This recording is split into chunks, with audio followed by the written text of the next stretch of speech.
Thank you. This meeting is being recorded. At this time. And we've got a few more people coming in. It's been busy in the last 5 minutes here. We'll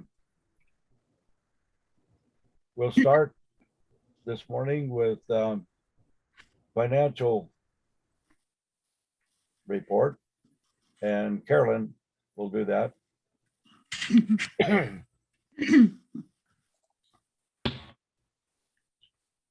Go ahead, Carol. And she's digging out. She's down there by the ship. To her joy. Okay, as of January 31st, we had in our savings account $12,046.01. And in our checking account, we had $3,571.86. That's because 2 checks written at the end of the month had not cleared yet, which were totaling $911.84. It was a reimbursement for New Horizons. So the book total was $2,660.02. Thank you. And now we'll have Larry. He's going to give the audit report and a proposed budget for this year. Go ahead, Larry. Okay, we had a wonderful meeting, a Zoom meeting online with our treasurer, Carol McLaren, and our secretary, Lorraine Maves, and Pat Reese and myself. And we went through each line item on the budget, looking forward to this year of what we were going to have going for us. And basically, based on the fact that we're probably going to have Zoom meetings and not in-person meetings at this point, we based each item on it. Let me share my screen real quick, and I'll show you a quick. So this is the budget, and we're feeling like we're going to lose some members this year because of Zoom and everything. So we removed some money from our dues, donations. We're hoping to get stuff from Great Griv and so on, and other people donate. As far as expenditures, they were very close to what they were last year, except without in-person meetings, we're not going to put $50 into printer, capital equipment, hardware maintenance. New Horizons is going to get an additional $900. And to make the budget equalize, we have to take $1,340 out of our savings to have an equalized budget. So basically, this is sent to the board and they'll discuss it and decide if there's any changes necessary. Thank you, Larry. And we'll then have a vote on the budget at the March meeting. I'll turn this now over to Al, who will be giving us the nominating committee report. There we go. Okay. Thank you, Ed. Our nominating committee members were Ed Evans, PJ, and myself. We all made calls, emails, etc. to our membership. And this is one example of working together within our membership, having this committee. Thanks to Ed and BJ for their time and effort that they offered from their busy lives. That's really nice that they did that. There were several people that agreed to step into joining the KCS Board of Trustees, and they are Mary Ann Confar, James Host, John Becker, and Pat Reese. We're very thankful that these members have accepted the opportunity to serve on the board and are looking forward to their participation in our efforts to bring our mission to the community. What's our mission? To enhance Kitsap County residents' knowledge, skills, and enjoyment of computers and technology. thanks to you all. This doesn't end the need for help from our membership that KCS has been doing for 30 years. I'd like to encourage our membership to step in and find a place where you can participate in our leadership. And that is the nominating committee report. I'd like to go ahead, and, if you don't mind, and just give a brief line on our membership. Okay. Our membership is holding steady at 106 members. We have one new member this month, John Albers, and we've lost one because of a couple changes in their work schedule, etc. But it's we're holding steady at 106, and that is are both of my reports. Thank you very much, Al. So the nominees will be presented at the March meeting for vote, and we will also at that point, Al will ask for any nominations from the floor to be included in the list that he gave us. With that, then, if you'll look I on the will. screen, we have a gentleman that's orbiting over the USA and the world, I guess. Kevin Brown is up here on my upper left. He's been intrigued with electronics since he was about 5, maybe. He is the owner of the PC Parts and Service at East Bremerton there. Has worked closely with Jim Bromley on receiving donations for the New Horizons program. And like I said, I've got several of his cards. Once we get back into the in person, I'll give them out to anybody, but he's going to give you his email so you can check with him later after the meeting for any questions you might have. Anyway, he's been interested in computers for a long time, and has over 20 years of experience, and works with consulting service, repair, retailing, and let's see, troubleshooting, and we can always use that. So with that, let's say hello, Kevin, and welcome. You're on. All right. Well, thank you for the kind introduction, Ed. Yeah, actually, I'm going to go ahead and share my screen here real quick so that I can bring up my presentation I have made up here, so that we can all kind of look at it together. So hopefully everybody can see that okay. So today I want to do a presentation on security,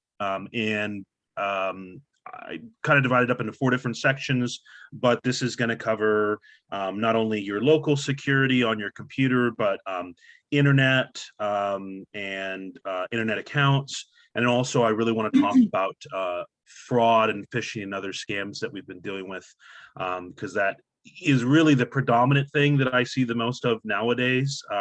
There's a lot of phishing scams, a lot of remote access scams. So I think it's really important to go over that stuff too. So I just want to go ahead and try and make this as brief as possible. That way we can get to the end. And then if anybody has any questions, we can spend some time answering those. So yeah, let's go ahead and jump right into it. First thing I'm going to cover is local security.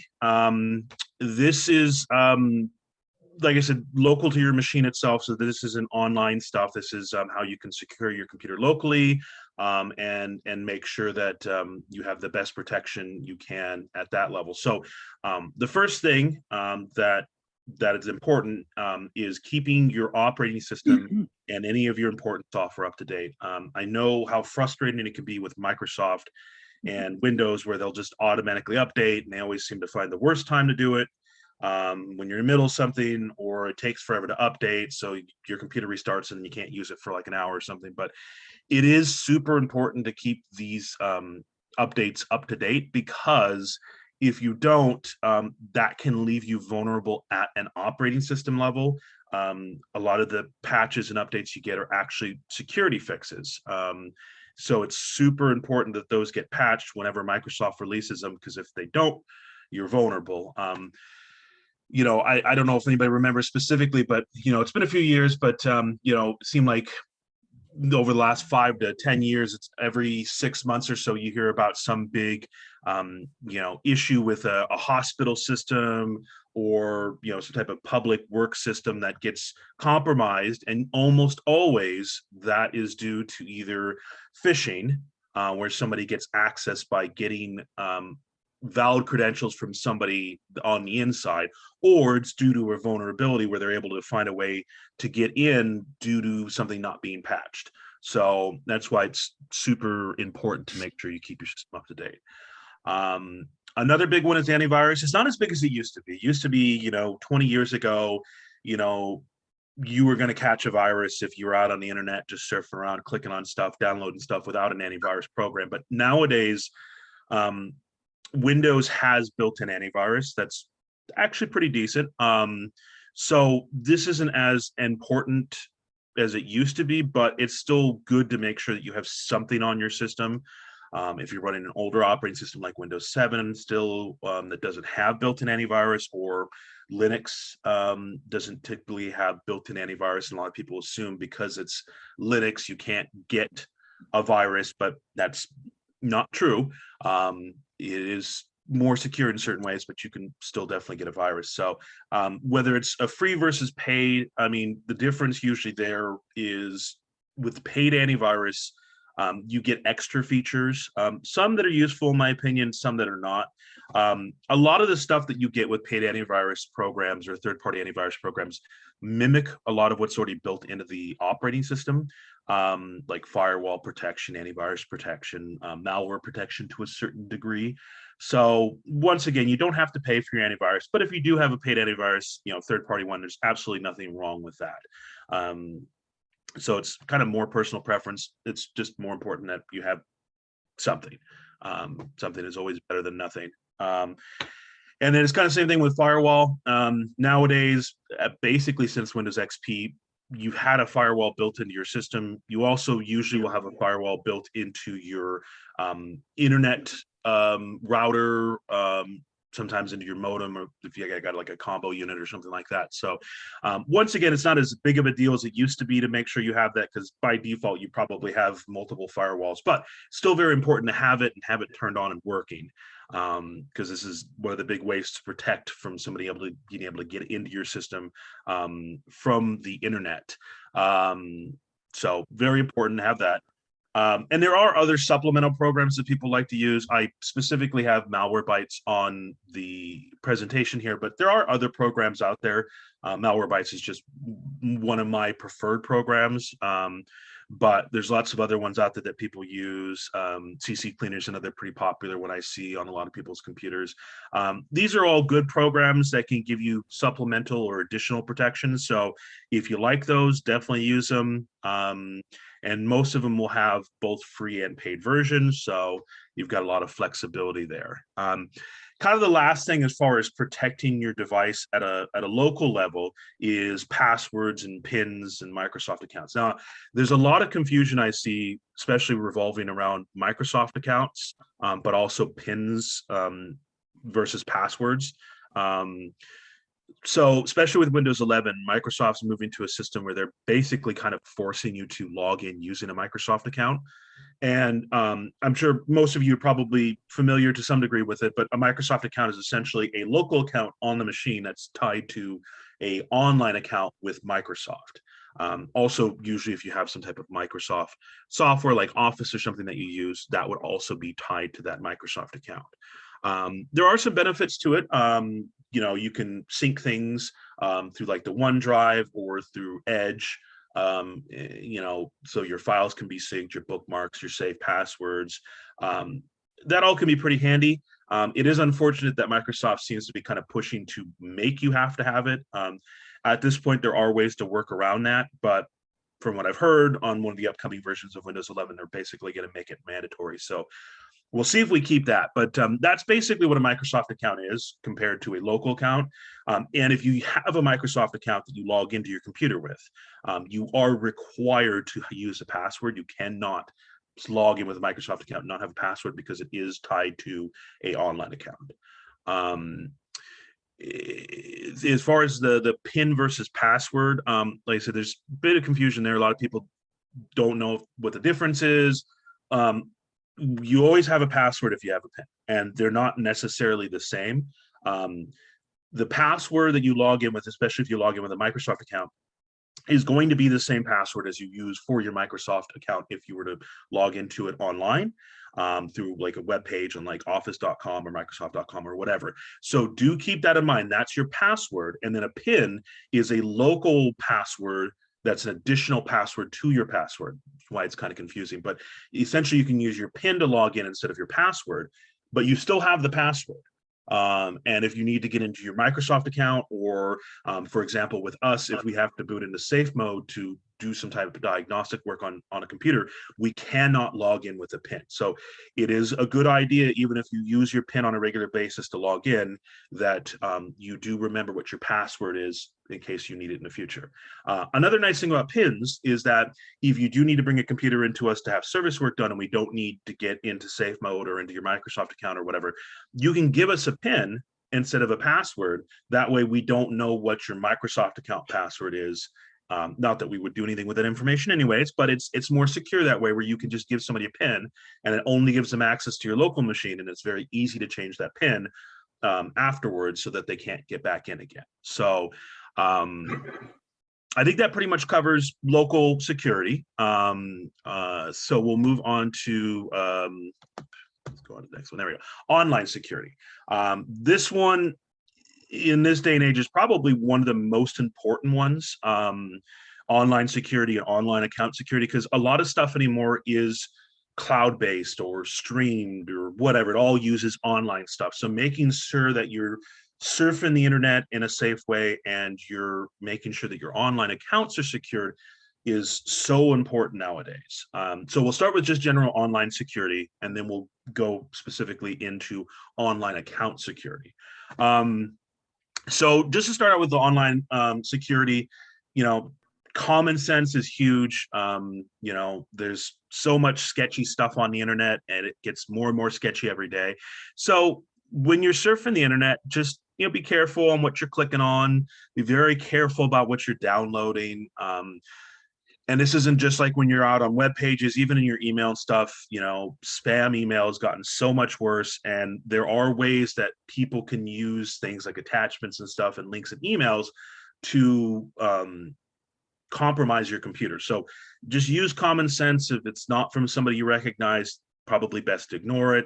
If the site seems kind of weird or shady, get out of there, especially since there's also been a lot more issues with fake phishing sites that are made to look like a legitimate site, like I don't know, your bank site. It looks like your bank site. Everything looks like it's about the same, but there's weird little things that are off. And it turns out it's a phishing site, and they're trying to trick you into giving them your bank information or your login information or whatever. So just use common sense when you're surfing around. Be safe. 90% of the time, if you can do that, you're going to avoid a lot of this stuff that can get you. More specifically, though, HTTPS. So everybody's familiar with HTTP. Whenever you're spitting out a website address, you can start with that, though most people shorthand it anymore and don't include that. But HTTPS specifically is a secured connection over HTTP. So it's secured and encrypted. So most websites by default anymore have to use an HTTPS connection, and a lot of web browsers like Firefox and Chrome will block websites if they are not using an HTTPS connection when you go there. But it is something just to keep an eye out for, especially if you're going to be logging into the site, giving any credential information, because you need to have a secure connection so that it's not just out there on the internet for anybody to look at as you're sending it to the website. So once again, it's not as big of an issue as it used to be, just because most web browsers by default will block non-secure connections, but it is a good idea to keep an eye out for that just in case.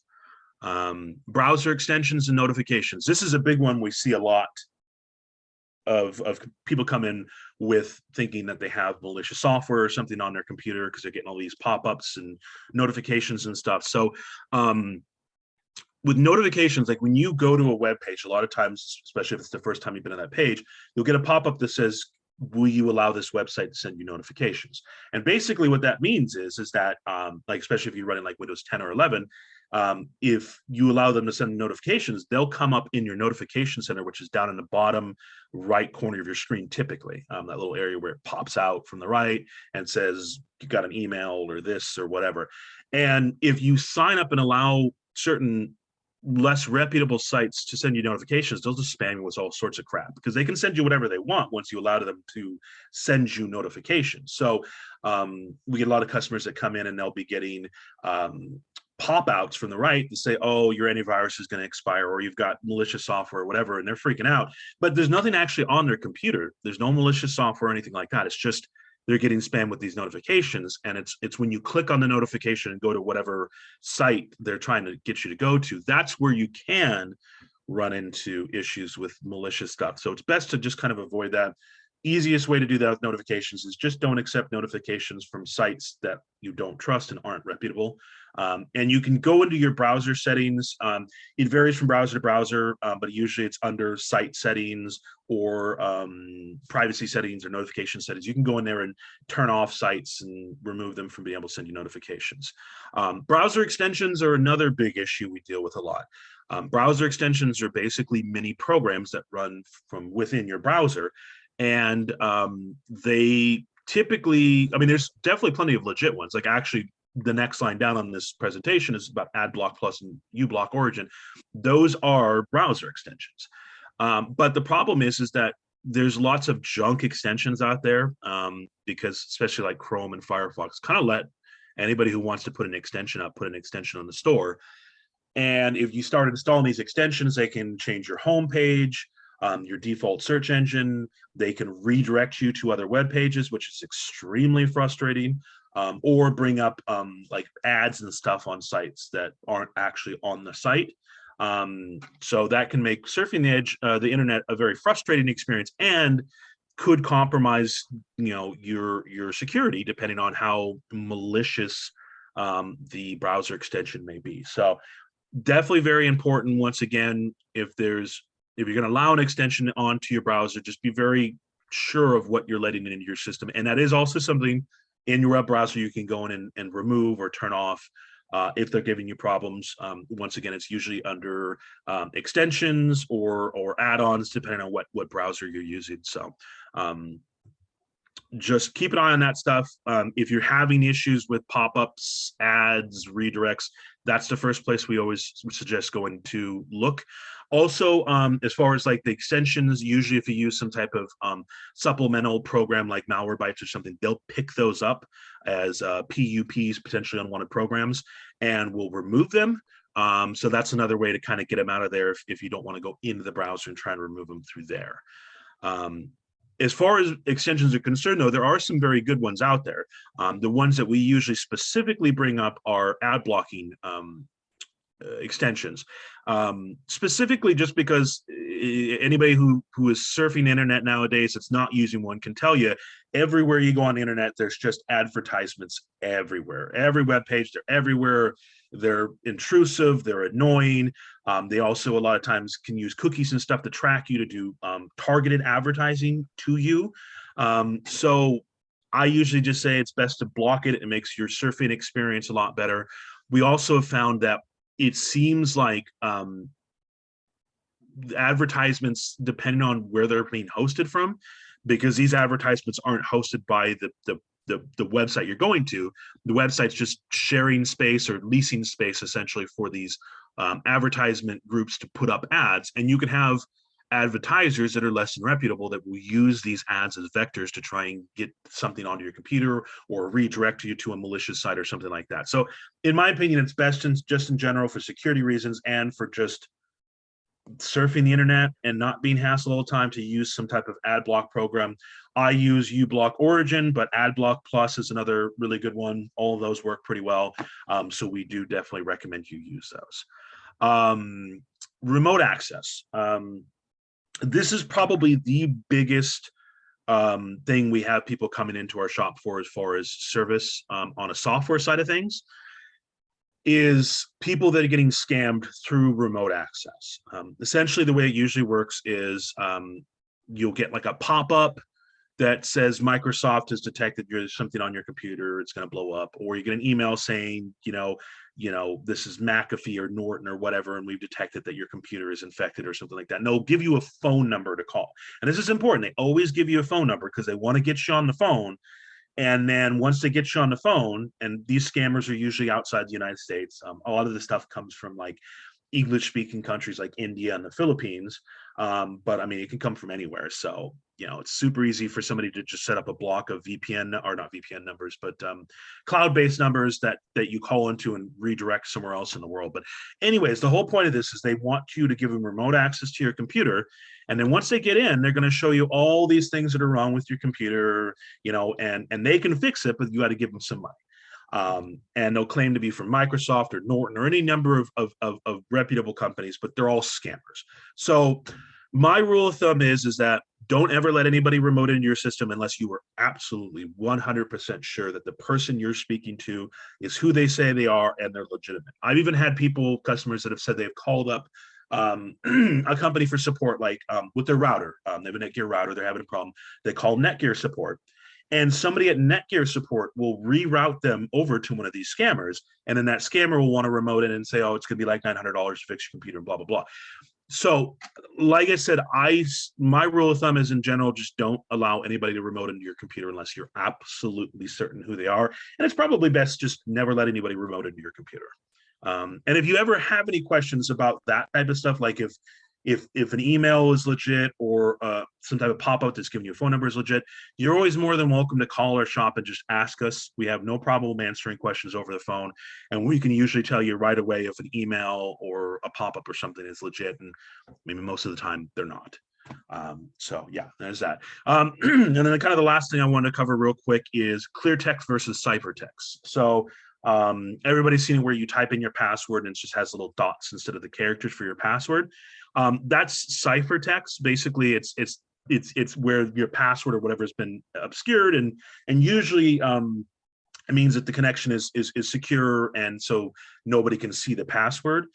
It's super important anytime you're transmitting any sort of sensitive data like that it's not in clear text, because if it's in clear text, anybody can see what it is. So just pay attention to that anytime you're typing in a password. If it's not obscuring that password, it's probably not legit. You should probably avoid it, putting your password in or anything like that. So that's real straightforward one, nothing too special with that. So let's go on to online account security, because I think this is a super important one nowadays, just because how many accounts people have and how much everything is online as opposed to being just local to your computer. So first thing is two-step authentication, or two-step verification, or 2FA, or whatever you want to do, whatever you want to call it. It's very important on any accounts that are critical, especially email. Bank and credit card sites have been doing this for years, so you already have to do with those. But especially your email, but any other sites that are sensitive, use two-factor authentication. It's kind of a pain, but it's super important. And two-factor authentication is anything where when you put in your username and password, and then there's an additional verification step where they email you a code, they text you a code, something like that. And basically what that does is it means that anybody who's trying to compromise your account not only has to have your login information, so your username or email that you use plus the password, they also have to have access to your email or your phone, which usually for cell phone is the most secure way to do it, because they'd have to actually have access to your phone, or they'd have to be able to clone your SIM or something like that. But this means that unless they have that extra step of authentication, they can't get in, even if they know what your password is. So this one is super important. And like I said, for email and stuff, I know like Google recently turned it on all of their accounts by default.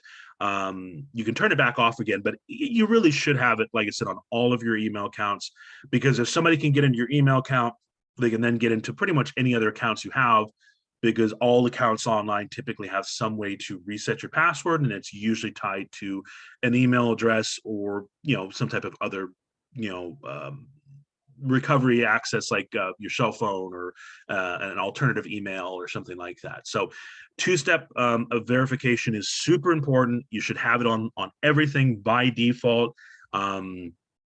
Just use it. It's annoying, but it's super important. For passwords and stuff, it can get super confusing. Passwords have gotten more and more complex over time for good reason. And you have more and more accounts that have passwords. And typically a lot of online accounts now will have you periodically change your password, which means you can't just use the same one forever on all of your accounts, which, like I said, is a good thing. But you can use password vaults or password managers to kind of manage that for you. And it's a far more secure way to save that information as opposed to just having it written down. Having it written down, while it's probably the most convenient way to keep track of all your passwords, kind of defeats the purpose of having a password to begin with. If somebody can just sit down and grab your notebook of passwords and start punching them all in, you know, what was the point of having the password in the first place? So the nice thing about password vaults and managers is typically what they do is they'll have all of your passwords for all of your accounts inside of a vault that's encrypted. And then you just have to have one master password to unlock that vault to be able to get access to the passwords that you have saved. So you only have to remember the one master password. You don't have to remember all the other ones. Usually they'll also have ways to like randomize passwords. So they'll just create a password for you. So you don't even have to know what the password was or even create the password. It will do it for you. And then it will just automatically fill it in when you try and log in. So those are super handy. As somebody who has a million different passwords, I use password vaults just because they're very convenient and they're very secure. And then I only have to remember like one password. And speaking of passwords too, I know a lot of people complain about like when you go to a site and they want you to create an account, it has to be like 1 million characters and you have to use a capital letter and a number and like a special symbol and blah, blah, blah, blah. But there is a reason for that complexity. I was looking at something the other day, I don't have it in front of me right now, but basically it was a chart showing how long it would take for somebody to brute force a password. That is, just guess at a password until they just guess it by luck, how long that would take depending on the complexity. And it goes from like, if you have a password that's less than like 8 characters, usually somebody could brute force the password in like a day, if not less. If you add in like a capital letter, then that increases the time to like a week. And then if you add in like a number, that increases the time to like a month.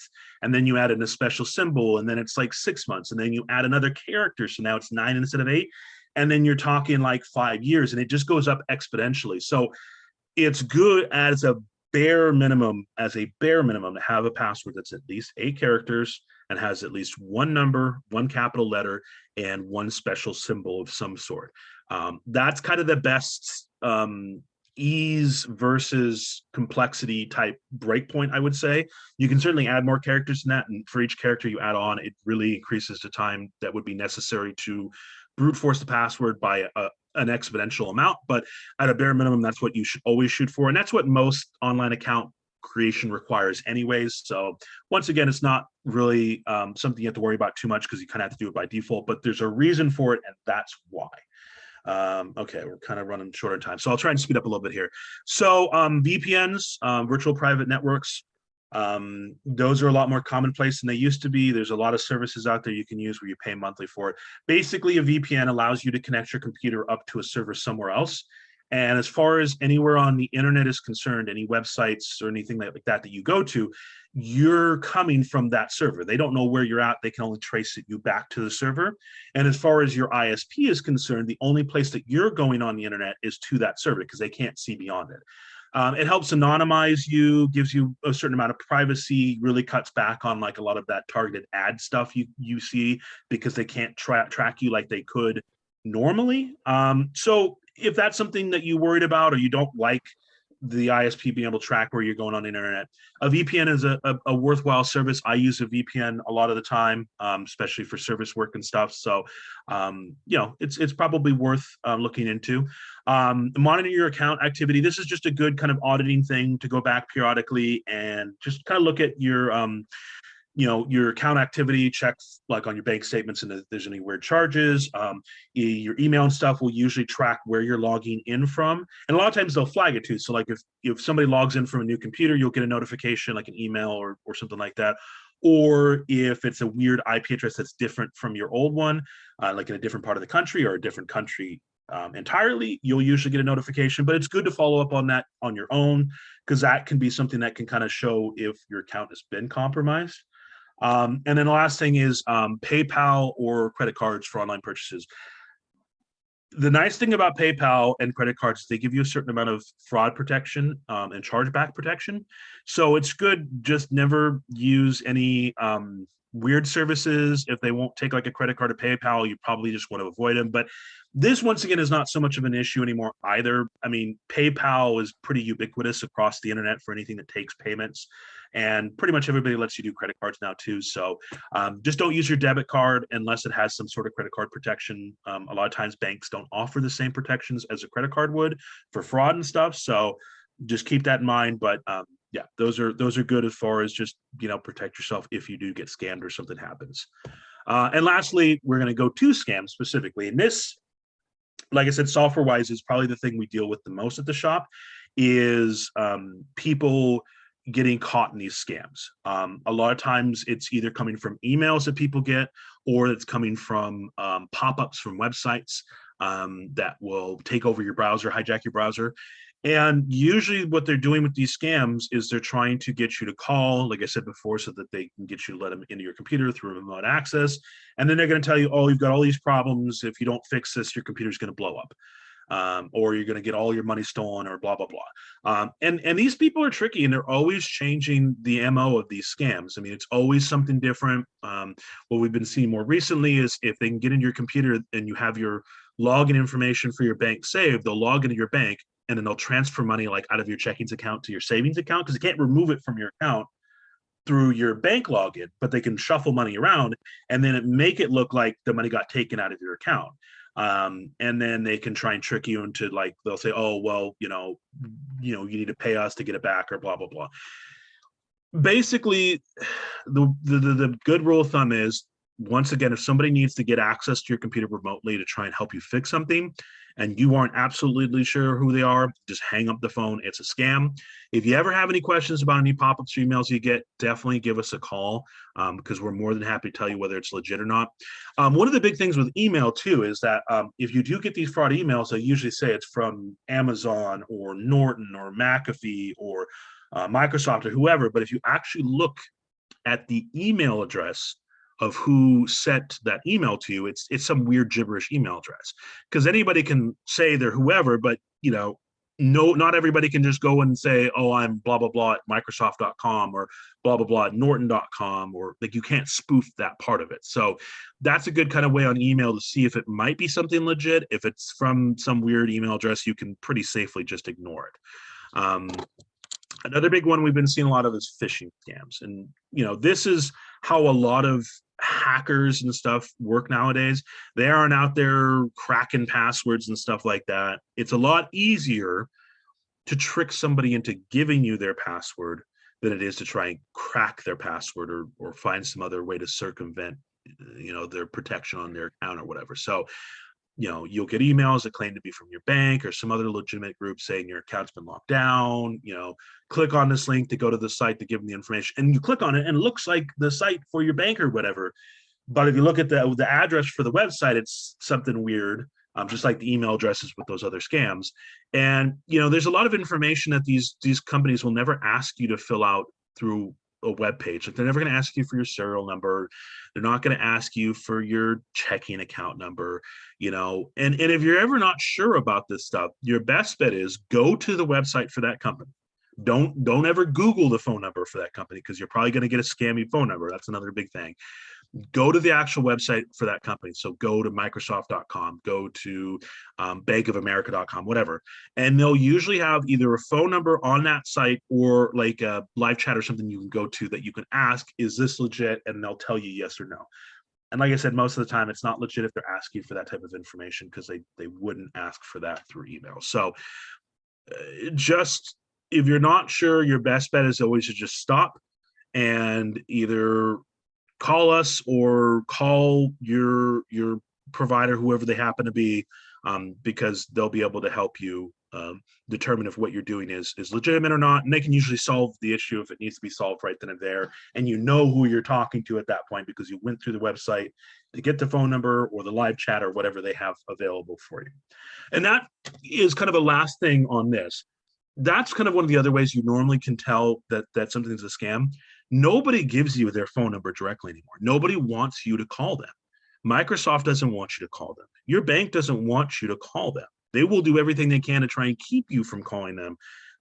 They won't make it easy to get their phone number if they even have a direct phone number you can call. So anytime something just pops up and tells you to immediately call a phone number, there's a pretty good chance it's probably a scam. So yeah, so I think that's everything I kind of wanted to cover as far as security. I know that was a lot of information. We kind of rushed through that pretty quick, but I wanted to make sure we had some time at the end here for question and answers. So I'm going to go ahead and stop sharing screen.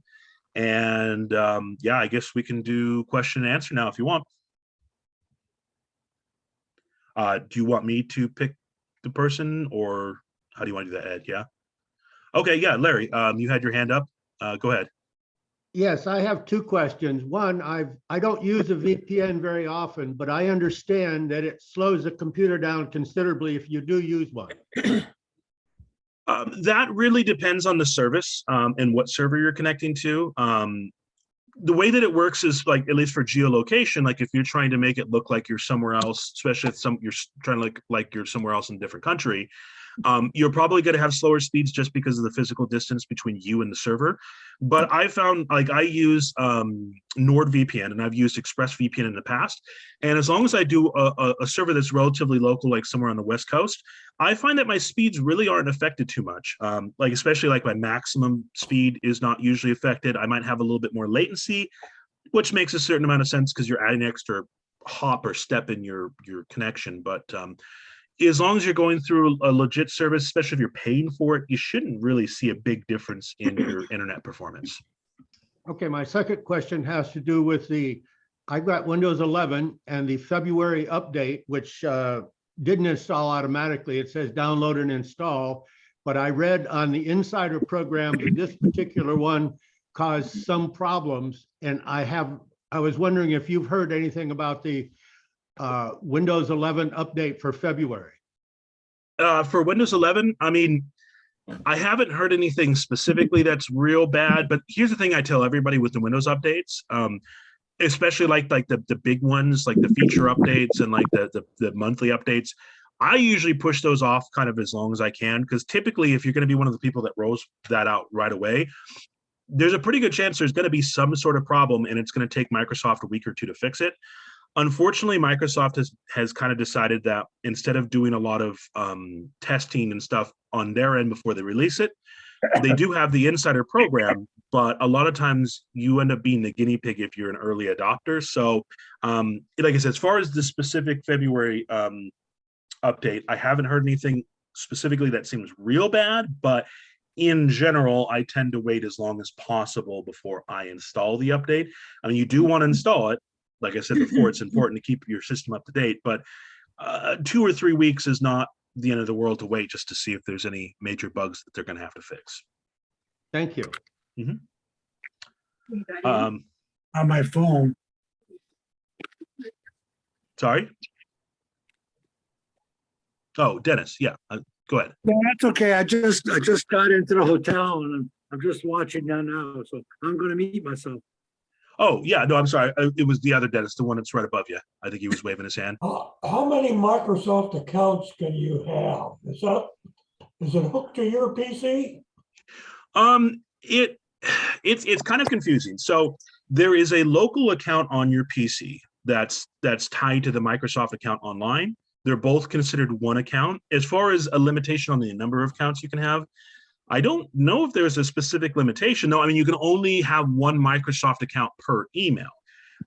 So you can't have multiple Microsoft accounts with a single email. You just have the one account.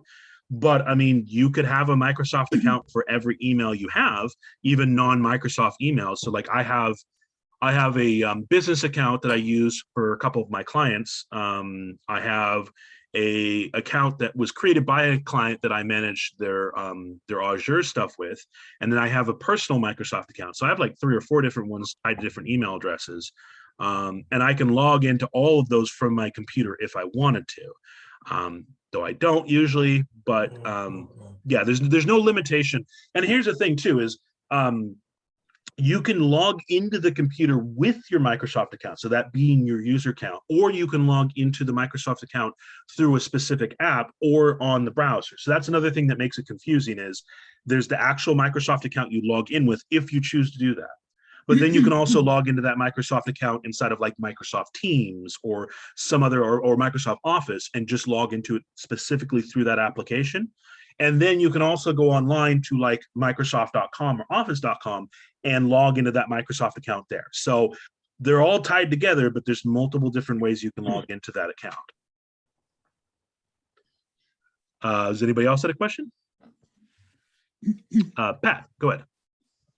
Yes, following what Larry said about VPNs, I'm not familiar with that term at all. Is that a program you download, or is it attached to something else, or? Okay, I just don't know anything about it.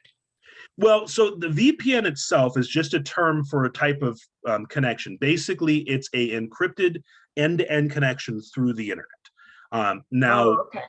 Colloquially, that's usually used to refer to a specific service you can go through.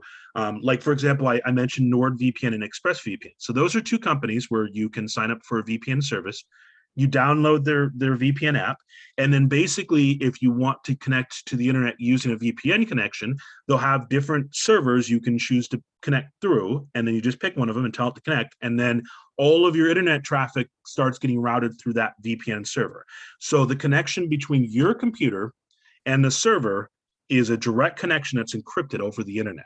And that means that as far as like I said, your VPN can tell, all of your network traffic is just to that VPN server. They can't see beyond it because after that point, the server is where all of your network traffic is bouncing out from. So it's a good way to anonymize your traffic so that your VPN or your ISP can't track you, because they like to track you and sell your information. It also makes it so that as far as any websites you go to on the internet are concerned, your location is wherever that VPN server is at, because they can't see past it back to your computer. So once again, it helps to kind of privatize your connection on the internet, so that it's harder for sites and your ISP to track you. Another nice thing about VPNs is geolocation. So when you connect to the internet, if you go to a web page without a VPN or something, they can say, okay, here's your IP address, and we know that your IP address is in Bremerton. They don't know like your street address or anything like that, but they can geolocate to Bremerton and say that's where your location is. And there's a lot of services and stuff that localize stuff to wherever you're at. So like Netflix and a lot of streaming services, YouTube, they localize stuff to your country. So there's certain things that aren't available in the US that may be available in Europe or something like that. Like actually, I had a friend who wanted to get the NFL football program, and it was buku bucks in the United States. It was like 80 or 100 or something crazy like that. But if you were in Eastern Europe, I think it was Romania or one of those countries over there, or maybe it was Norway. It was somewhere in Eastern Europe. If you were from there, you could get it for like $25 a year. So he actually VPN, so it made it look like he was over there, created an account, and he was able to get the NFL streaming for like $25 a year instead of 100 or whatever it was. or maybe he went down to Costa Rica. It was one of those countries. Now, a lot of streaming services are starting to block that stuff, but that's another thing you can do with a VPN. Now, VPNs historically were used a lot of times by companies that wanted to allow employees to work from home, but they needed to be able to access the internal network at work to access like a server or something. So you could use a VPN connection to go from your connection at home over the internet into the internal network at work, and then access the server or whatever you needed to get into. A lot of companies have started using remote access stuff instead, where they have just a computer and you can remote into it, because it's a little bit easier to maintain, a little bit more secure. But that was one of the more historical uses of a VPN. VPN services now tend to be more for consumers for, like I said, anonymity and stuff like that. So let's go to James Host, and I saw James up top next. So go ahead and James Host. Hi, I hope you wouldn't mind. Can I possibly interject an analogy to maybe clear up the VPN thing a little bit? Sure. So you know how when you start a business, you have a registered agent and they do mail forwarding from a PO box. So for everyone in the business world, it looks like your business is out of PO box 1234 out of wherever city that you registered it in. Think of that like for your home internet, where you're not actually dealing with the web pages you access from your own home address where you live, but you're using this third-party address, and everything you send to the internet goes through this PO box. And so nobody knows where you actually live, and it looks like your only residence is that PO box. Now, that could be dangerous too, because if that PO box gets known as, maybe running some scammy businesses might not want to talk to you if they see it. So if you're on a VPN, you have to be careful as well that some websites will say, hey, I can tell you're on a VPN. I don't really like that stuff. Come back from your own home address. So that comes with a little bit of challenges implied too sometimes. But think of it just like you're rerouting all of your mail through a forwarding service. Yeah, that's actually a really good analogy, and you are very, very right on that. Certain services, especially things that tend to limit access based off of data used or bandwidth or whatever, you can definitely run into problems with those sites where they'll say, somebody else is already on there from your VPN server, and as far as the website is concerned, you're all the same people, so it can affect you. And then there are certain services that just block VPNs, like a lot of times streaming services like Netflix and stuff will block them because they don't want you to be able to switch your geolocation somewhere else where you're not, and maybe get access to something that you're not supposed to have access to. So, all right, James, and then we'll get down to you, Al, after James. Go ahead, James. Yeah, another application for VPN. What could you be at on an unsecure connection, like say a Starbucks or something? Would a VPN protect you online if you decided you want to do some banking from an unsecure web point? Yeah, that's actually another good use for that. Any type of open Wi-Fi access, it's usually a very good idea to use a VPN. The reason why is that when you're on an open connection like that, your connection to that wireless access point is not encrypted. So anybody else on that same network connection could potentially intercept your network traffic. If you use a VPN, like I said, it's encrypted end to end. So as soon as the data leaves your device, it's already encrypted, even if it's traveling over an open network. So even if somebody intercepts the data, it's encrypted. It's not something that they can do anything with. So yes, if you're on an open network, like if you're traveling and you're using a hotel Wi-Fi, you're at a Starbucks or McDonald's or someplace that has open Wi-Fi, it is a very good idea if you're going to be doing anything even remotely sensitive. I mean, in general, I'd say you should just do it no matter what you're doing on the internet. If you're going to be traveling, it's a very good idea to use a VPN of some sort because it does give you that extra layer of protection. So yeah, go ahead, Al. Okay, so I teach a class and when I'm in person at the Sheridan Park Community Center, sometimes I have a heck of a time getting on their internet or their Wi-Fi. So if I have a VPN, can that be used instead of their Wi-Fi? No, the VPN does not grant you internet access. It just takes the internet connection you already have and basically creates a encrypted connection from where you enter with your internet connection to the server.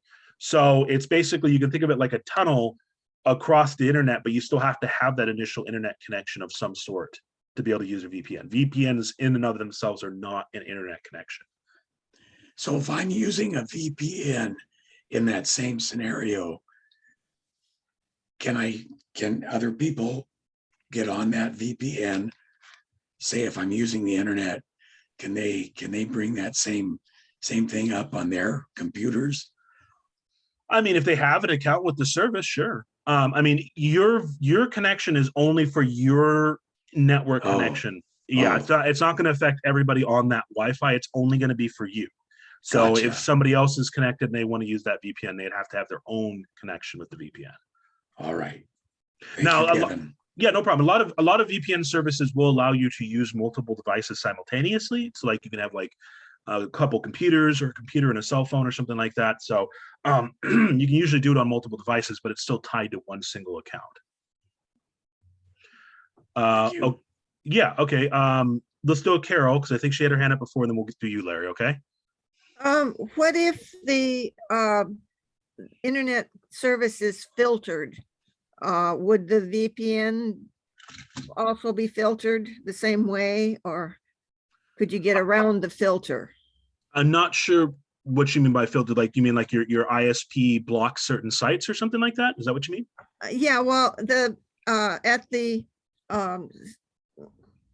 community building over in the Sheridan Park community building, it's the city's Okay, yeah. internet, and they filter it. And there's a lot of things that we can't get when we're over there.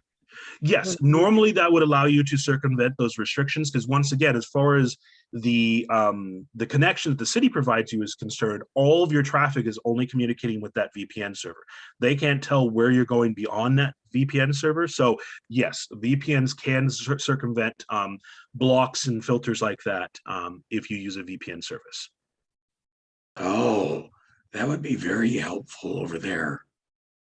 Yeah, I mean, if there's certain things that they block that you need to use, a VPN could be a way to get around that without having to try and change something on their end. And usually VPNs aren't super expensive. I think the one I use, I pay like a couple dollars a month, $2 or $3 a month for it. So Okay. it's not like terribly expensive. I mean, I guess if you had to do it like multiple accounts, it could add up. But yes, it would allow you to circumvent that.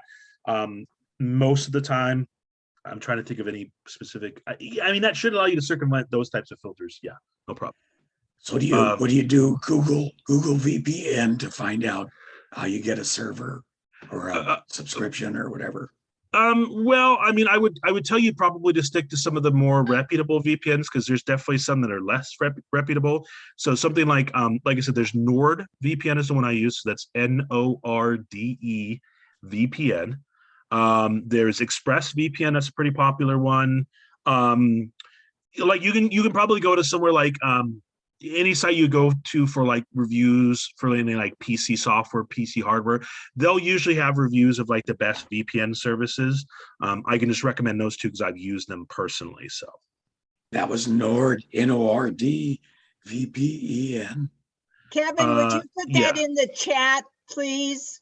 Would you go down and type that into the chat? Good idea. Sure. Let's see. Let me get in here and I'll go ahead and bring that up. And while I'm looking that up, I think I saw Larry's hand and then Lorraine, did you have your hand up too? No, or somebody else had their hands, but go ahead, Larry. I'm going to go ahead and get that in chat while you're asking your question. Okay, you mentioned uBlock. I use AdBlock on Edge, and I use Edge. Does uBlock work with AdBlock in addition to, or will it work on Edge?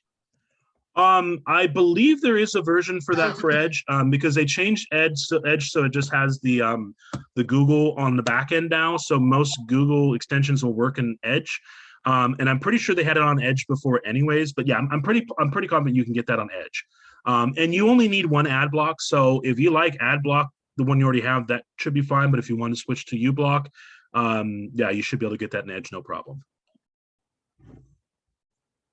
And I put the link to NordVPN. Let me find the ExpressVPN, and I'll put a link to that one too.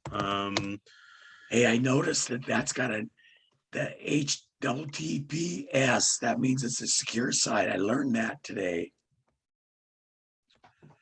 Yes, it is. It is a secure site. Yeah, yeah. And I mean, like I said, if you're using like Chrome or Firefox or I believe Edge, all of those will by default block non-secure sites. But I mean, yeah, it's always a good idea to keep a lookout for that. So I just put up ExpressVPN in there too. So those are the two that I've used that I've had good luck with. So did anybody else have any questions? Okay, go ahead, Carol.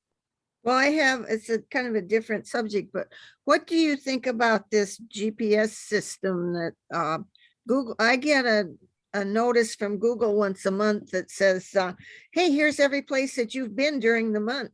We see you went to Paulsbo and you went to Central Market, and there's a picture of Central Market on it. And Yep. I mean, I'm not a big fan of it. I mean, people complain about privacy issues and surveillance and stuff like that, but most people don't necessarily realize that they have something in their pocket or their purse that allows Google to know everything about everything they ever do, where they go, all that stuff. Because I mean, yeah, your phone has GPS, it has a microphone, it has access to your internet activity, it knows everything you're doing. And sometimes I feel like those emails are kind of Google's way of rubbing your nose in it, that they know everywhere you've been going. It's unfortunately, it's kind of what you agree to when you use their products. There are certain things you can do to turn some of that stuff off, but at a basic level, they have access to most of that data. And if you use an Android phone, there's not a ton you can do about it. I mean, you could turn your GPS off when you don't need it. That's a good thing to do. And a lot of times you can go into the privacy settings in Google, turn as much of that stuff off as you want. You can also go into the apps on your phone, and there'll be a section under the apps and storage, usually is where it's at in your settings. And then it will tell you what permissions the apps have, and they can have access to like your contact list, your phone, your GPS, all that stuff. So turning off as much of that stuff there isn't usually a bad idea either. But like I said, there's only so much you can do, unfortunately. And I see James with his hand up. Yeah, also sometimes turning those things off and you think you turned them off, they ain't off. Mm-hmm. They just Yeah. it's off. Yeah, well, I don't know if you guys heard about this, but Facebook was talking about pulling out of the European Union, because the European Union has pretty strong privacy laws, and Facebook makes most of their money from tracking what you do on Facebook and then selling that to advertisers. And because of the changes of the law in Europe, they were kind of in a position where they were potentially going to be losing a lot of money because they would not be able to track and sell a good amount of that data. So, I mean, that's a thing to think about. You know, there's nothing free on the internet. There's nothing free in life, of course, but there's nothing free on the internet. If you're not paying them money, then you're the product that they're selling. So that's always a good thing to keep in mind. Well, you watch them pull out of the EU and their customer base, that's a huge customer base. Watch for another big drop in their stock price. Oh, well, they pulled back on that. They kind of got snippy with the European Union, and then the European Union basically said, okay, well, see you later. And then they said, oh, no, we don't mean it. We don't mean it. So, you know, they knew that, you know, they'll take a hit if they can't sell this stuff, but they'll take a bigger hit if they're just not there at all. So I guess they decided they were willing to play ball to a certain extent. I see it's about 11 o'clock now, so I don't want to step on any toes as far as going over time. We're done, almost done. I think your email would be beneficial for everybody that want to add on any questions later. Yeah, here, I'll go ahead and throw it up in chat. So our website is pcpartsandservices.com. And that's our website, and email address. Usually the best one is our old email address, because everything else just redirects to that. So you can just do pcparts@comcast.net is a good email that'll get directly to me. And then, yeah, we're right over in East Bremerton, 1210 Sylvan. So we're right behind the 7-Eleven in that little strip mall there, with the two restaurants and the little barcade and everything. And then we're open Monday through Saturday, 10 to 6. So, oh, and let me put the phone number up here too. So this is our phone number. Hold on, let me do that again. I'll give you the right number. I can type. Oh my God, this keyboard. I'm doing this on my laptop, and the laptop keyboard is suboptimal. There we go. Yeah, so 373-0424. That's our phone number for the shop, so you can give us a call if you need to call. And like I said, if you have any questions, don't hesitate to call or shoot us an email or anything like that. We're more than happy to answer questions. We really appreciate everything as far as security. And Larry always focuses on the external drive to save whatever you have out there, which that's security as well. But we thank you for all of the information that you provided, and we do have that recorded. And if you wish information, you can contact us. I have a new email, EE, 2 small e's, a C is in Victor, 33002@gmail.com. And give me an email, and I'll pass it on to Kevin and whoever else might give you some information. And Larry's got a lot of information. And by the way, I'd like to recognize our new member down here, John Albers. He's hiding behind the screen, but let's give him a hand for joining us today, and we welcome you aboard our organization. I understand that you just retired from University of Washington. Is that correct? Yes. And we hope that you benefited from the meeting. By the way, everyone, we're going to wrap it up here, and you're all invited to come back in about 5 minutes. I'm going to leave it open, and we'll have the trustees meeting. And this is when we get into serious planning for the organization for the future. So thanks again, everybody, for coming in. And by the way, I hope we didn't lose Jim Host. I hope he didn't get away. Anyway, let's see you in about 5 minutes. And thanks again. Let's give Kevin a big hand. Thank you, Thank sir. you, Kevin. Thanks for having me. You guys have a good day. Thank you. Thank you. All right. Say, Thank you, Kevin. Ed, can you put your email in the chat? Okay. Ed, Mine. can you put, Okay. okay, thanks.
Anybody got their mic on?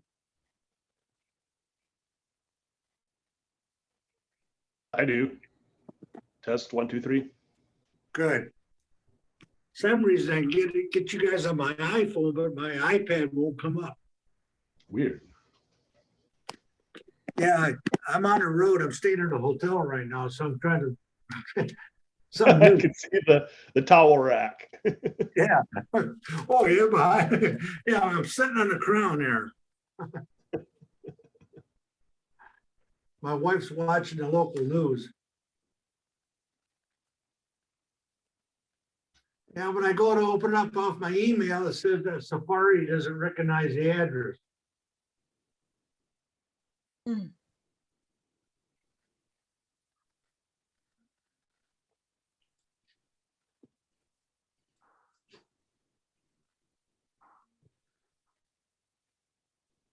Dennis, we have you up in 2 different places. Yeah, I want to shut my big, well, I can't get audio on the other one. Okay, And let me see here, exit out, leave meeting, there we go. that's okay if you want to leave it that way. It's just double trouble. Well, hey, you know, I must have my fun being spoken to twice.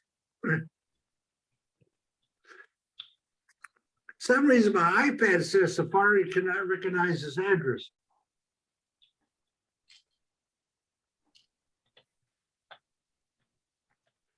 Which address are you trying to get to? I'm sorry. The one off the website, I usually never have my phone, I went right straight into it. But when I go to my iPad, try to go through the email, it won't do it.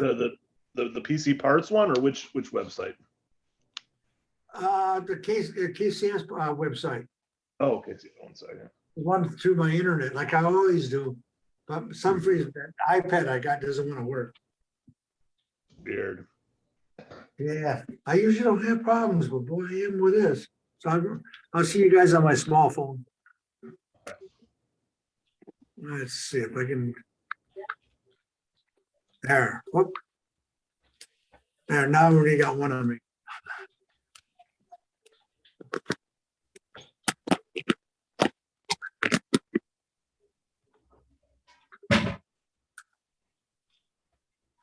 Did the hotel have a password you needed? No, I'm on okay. It's just that my iPad is goofy. It's not mine either. It's a friend of mine. So I'm kind of new to an iPad. Put this on your lap and put peanut butter on. But I can see what's going on.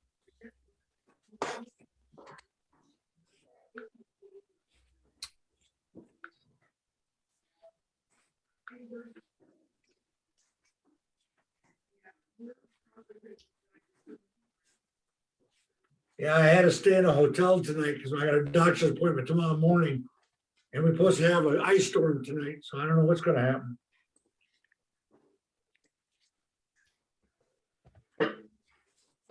Oh, hello to Dennis Osborne. How you Hi. doing? How you doing back there? You got any snow? No, but we have a 1/4-inch ice storm coming in about 5 hours. Oh, And I'm he's in down, Minnesota. I'm down in Holland, Michigan. I'm 90 miles from home. I'm staying in a hotel because I got a VA appointment tomorrow. So I came down a day early and I'm trying to get you guys on my iPad, but I can't get into it. So I'm using my smartphone. Are you stocked up? I'm okay. I'm a true Michigander. I can handle it. Yeah, we had quite a 50-mile-an-hour winds 2 days ago, and my yard looks like a national forest. Hi, Pat. Glad to have you on board. Hi, Ed. We never did see your new email address come up on the chat. Oh, I thought I sent it out there. I put it up there, but I didn't get it It out. I didn't guess come I'll through. give it to everybody in a minute here. Okay, Like because to I don't have recognize it. Bill Collier. How you doing, Bill? Mute yourself there. Okay. Yeah. Hi, Ed. Glad to be alive here. Had to cut away. I'm back idea, very informative. The parts of the program I caught, so keeps us on our toes. Hopefully we can dodge these characters that want to, do mischief. Thank you. Okay, let's see. We got everybody on board here pretty much. I think so. We can get started here. I sent out an agenda. We'll hang on there a little bit. On my number 1 and number 2, I had membership and investment update, and Al did this at the general membership, but Al, some were probably not present, so go ahead and do it again if you like. Just abbreviate it. The membership and investment. I think he's still around. Hello, Al. Is Dennis Manick Not there on? yet. Okay. Is Dennis Manick on? Dennis, are you, are you new? Oop, what happened? Okay, something happened.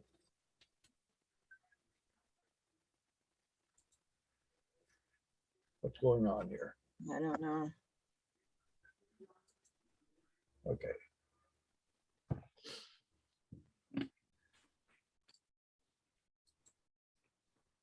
They're away at this point.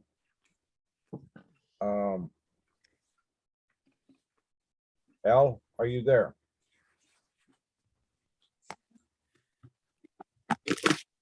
Well,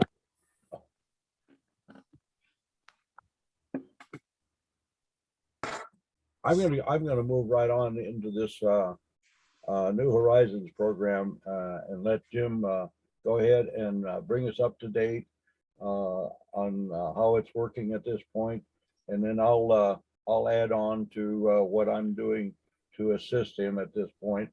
And James, host, I'm glad to see you. You can go ahead and mute yourself because we want your input here as we move along.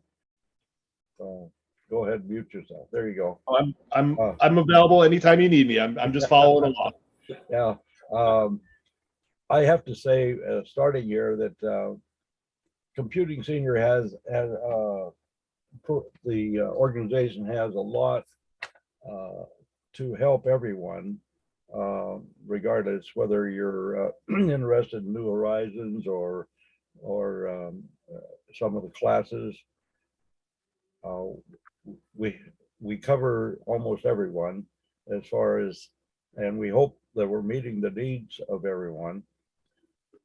New Horizons, though, is probably, I would think, beneficial for the whole organization because it falls right into that mission statement that we're reaching out to the residents of the Kitsap County area, offering the any donated refurbished laptops or computers to individuals, families, or organizations. James has done a wonderful job. He's carried the load, and now he's going to be going off as a trustee next meeting, and has done 6 years. And it's time. And we appreciate James Host coming in as pretty much the chairman to manage the organization. I personally will be glad to help you, James, as we move along in that. So with that, let's have Jim go ahead and give us an update on where they are at this point. Go ahead. Okay. Yeah, I'd like to introduce James Holst. He's going to be taking over as chairman of New Horizons. However, I will still be around because I Can you make it louder? Make it louder.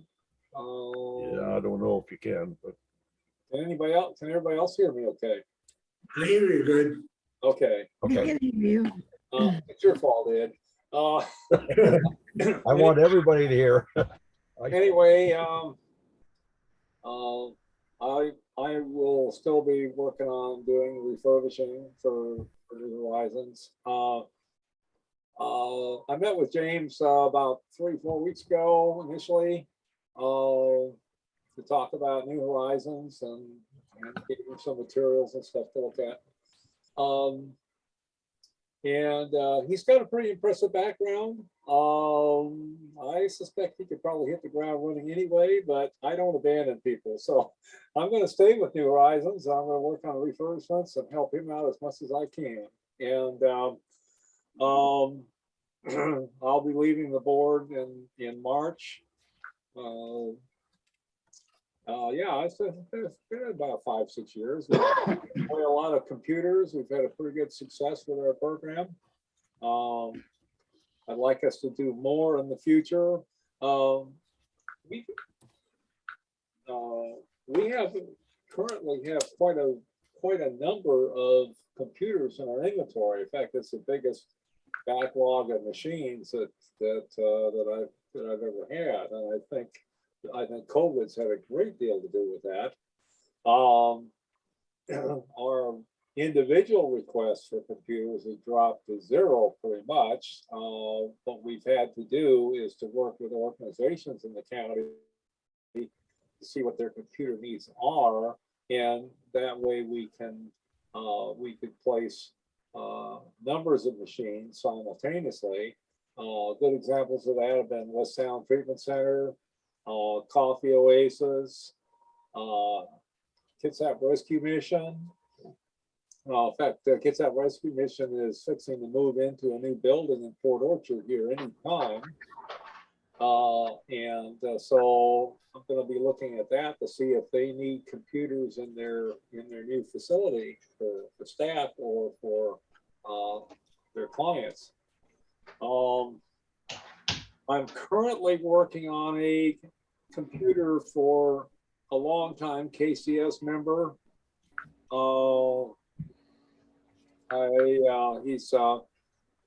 He's quite an older gentleman, and he's had problems with his computer. I took a look at it on Saturday, and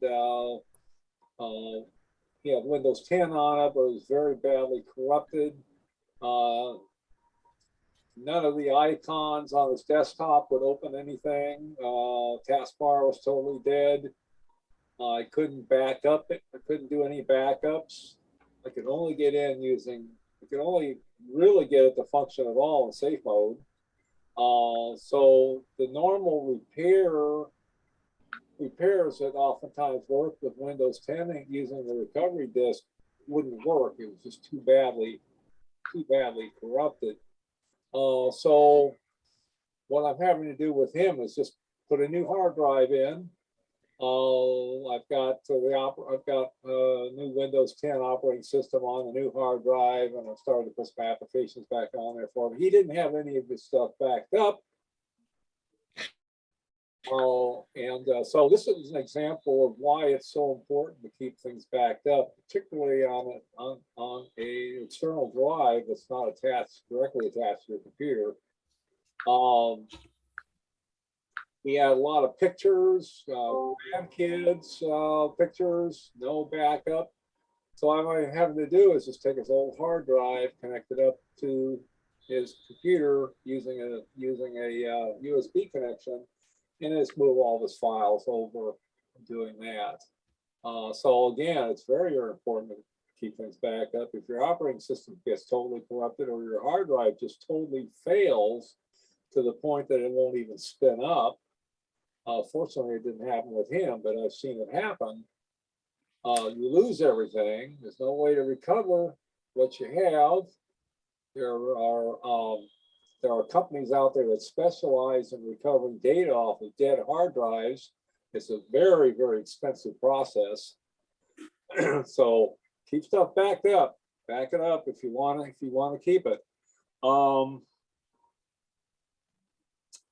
think that that pretty well covers it. Like I say, I've got it. We're segueing into Ed here. We're looking at an alternative storage in a workshop location.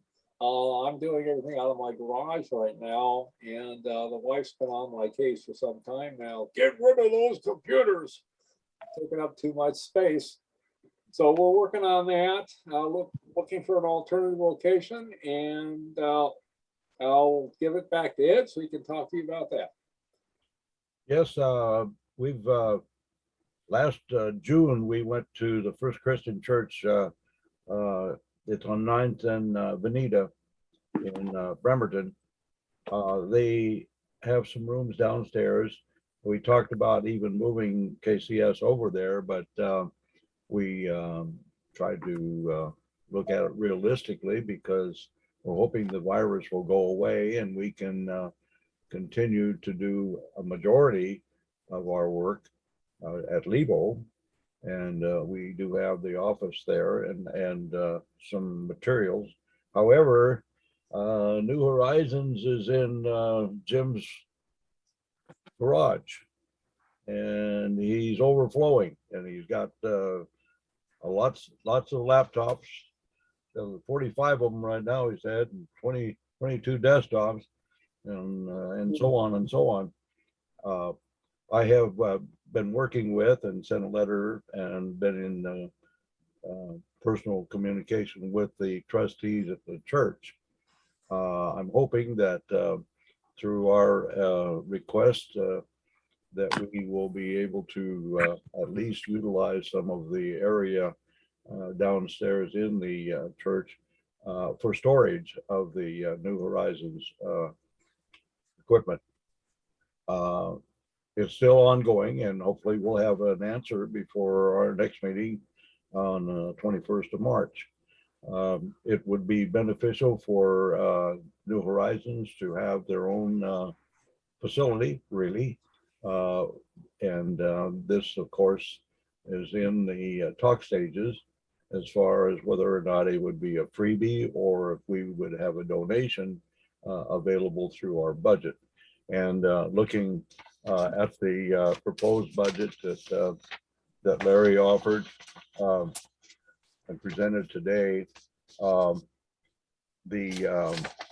old budget had New Horizons at 1,600, and they've updated that to 2,500 because Jim has had a lot of expense this past year. We're hoping that we can maybe negotiate and maybe come up with a small donation for utilizing the facility there at the church, the rooms or whatever we need. Right now, though, it's there's a problem because of the internet availability is not there for Jim to operate at this time, and so he can't really move his office in there, which would be really beneficial. And looking at it from a realistic standpoint, the church has already indicated that it would be a dual outreach to the community by offering the space and be a receiving facility for donated computers and laptops. And Jim could make arrangements with whoever wished to come in with those and drop them off. And would be really a workable situation. And we're hoping that we can firm that up and talk some real statistics as far as room and also any cost. And then we get into our budget, and we'll be talking more about that at a later date. So that brings us up to the New Horizons. Any questions that someone may have regarding where Jim is at this point and working? I do have one question, Ed. Okay, go ahead. Are you going to be talking more about the budget today, the proposed budget? Mm-hmm. Are you going to be talking about the budget, or are we going to be talking about the proposed budget? We're not, we didn't have it scheduled, but I would welcome you to address any particular area. I wanted to make sure that I looked at well, here's what I did want to, which comes into the next subject, which is Kids Have Great Give program. And this is money, but Al, do you have any specific on the budget item? Yeah, I do. Go ahead. In the one of the first items that I recall anyway was a noticeable difference in the membership income. I think it was $1,600 from 2000 or something like that. And the comment that was made was that it was felt that we'd be losing members. And that would amount to approximately 20 members that we would lose. I disagree with that point blank totally. And I think our membership has been holding steady. I don't know why that figure was entered, but I just disagree with that. I think it should have remained, more in the neighborhood of $2,000. Since That's you're all I talking had. we have Lorraine and Carol that were on that committee. Do you have any input there? Go ahead and mute yourselves, please, if you want to address this question. Carol? Pat has her hand up. Okay. I also was on that committee. Oh, that's right. And That was you. No. Go ahead. we judged that on the 2021 actual income was $1,899, and which would have been, let's say, $1,900. And this budget, we looked at the possibility that it may not be that much. We didn't want to exceed because we just didn't know where this year was going without our having regular meetings. And it was just an arbitrary number. It's not set in stone. I don't believe it's too far off the $300, but it's definitely something that could be looked at. I don't know if Carol and Lorraine wish to speak to it. We chose it, like I say, as an arbitrary number because we just aren't sure where the group, we're losing a few, we're losing more than what we're gaining. Although Al's right, it has stayed pretty well around the 100 level. Anyway, those are my comments. Lorraine, Carol? I kind of thought it might have something to do with numbers like that. That's why I expressed it. But I I don't have a big problem with it. I just noticed a huge difference there. And the thing I flagged was that we're losing members, and we are not, as far as numbers go, we're not losing in our total numbers. We may lose one or two, but we've gained one or two. So we're staying pretty much the same and have been the last 2 years. Thanks, Pat. Yeah, well, we just didn't want to be overly optimistic, I guess. But that's a poor way of looking at it. We could certainly raise that up. But it's just, we're not sure. Okay. Yeah.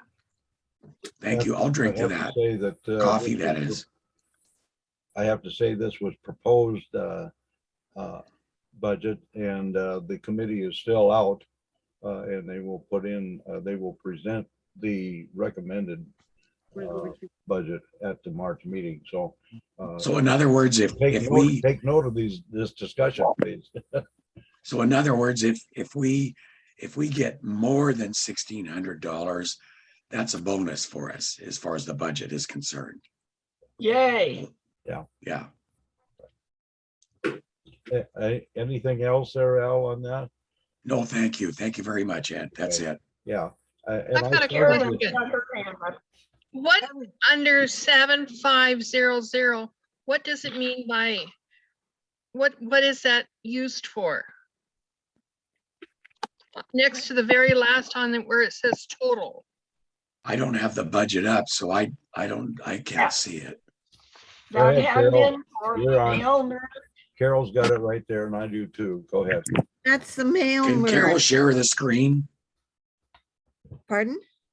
Can you share your screen so we can see what Carolyn Fraser is talking about? Oh, let me try. Where would I think I can get it at the, to find it.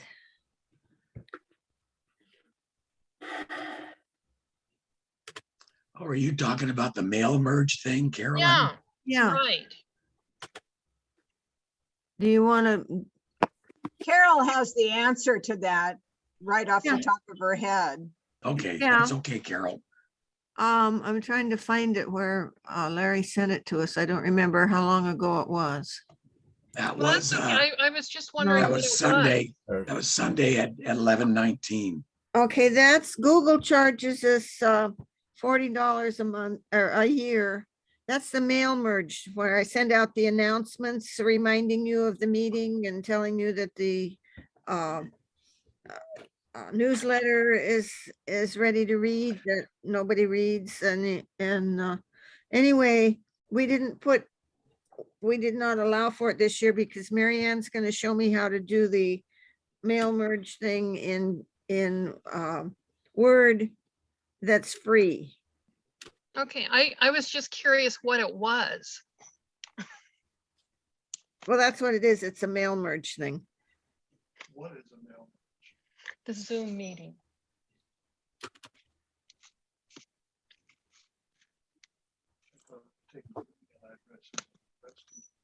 Did that answer your question? Yeah, Okay. I'd like to go into the Great Give program, and I did send this, the information on how to visit the Great Give. How many were able to do that? That was super confusing directions for Confusing? Yeah. me. I will go I- through it again with you, but, and I'll send it out again.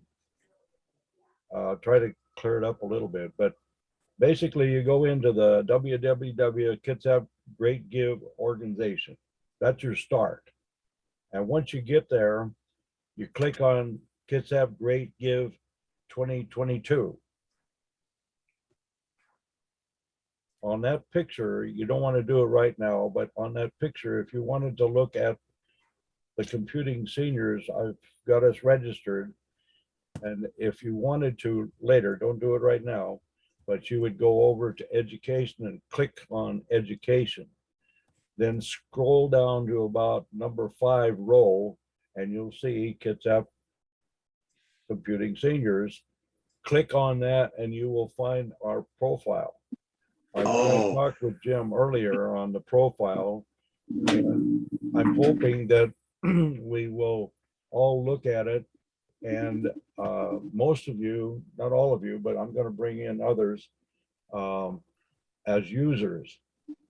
And you will find users listed as I go here to tell you where we go from here, because we're right now at Kitsap Great Give 2022. That's on the screen, should be now. The users can go in and make changes if they wish, but I would recommend first that, like Jim, we talked this morning, he made a few suggestions.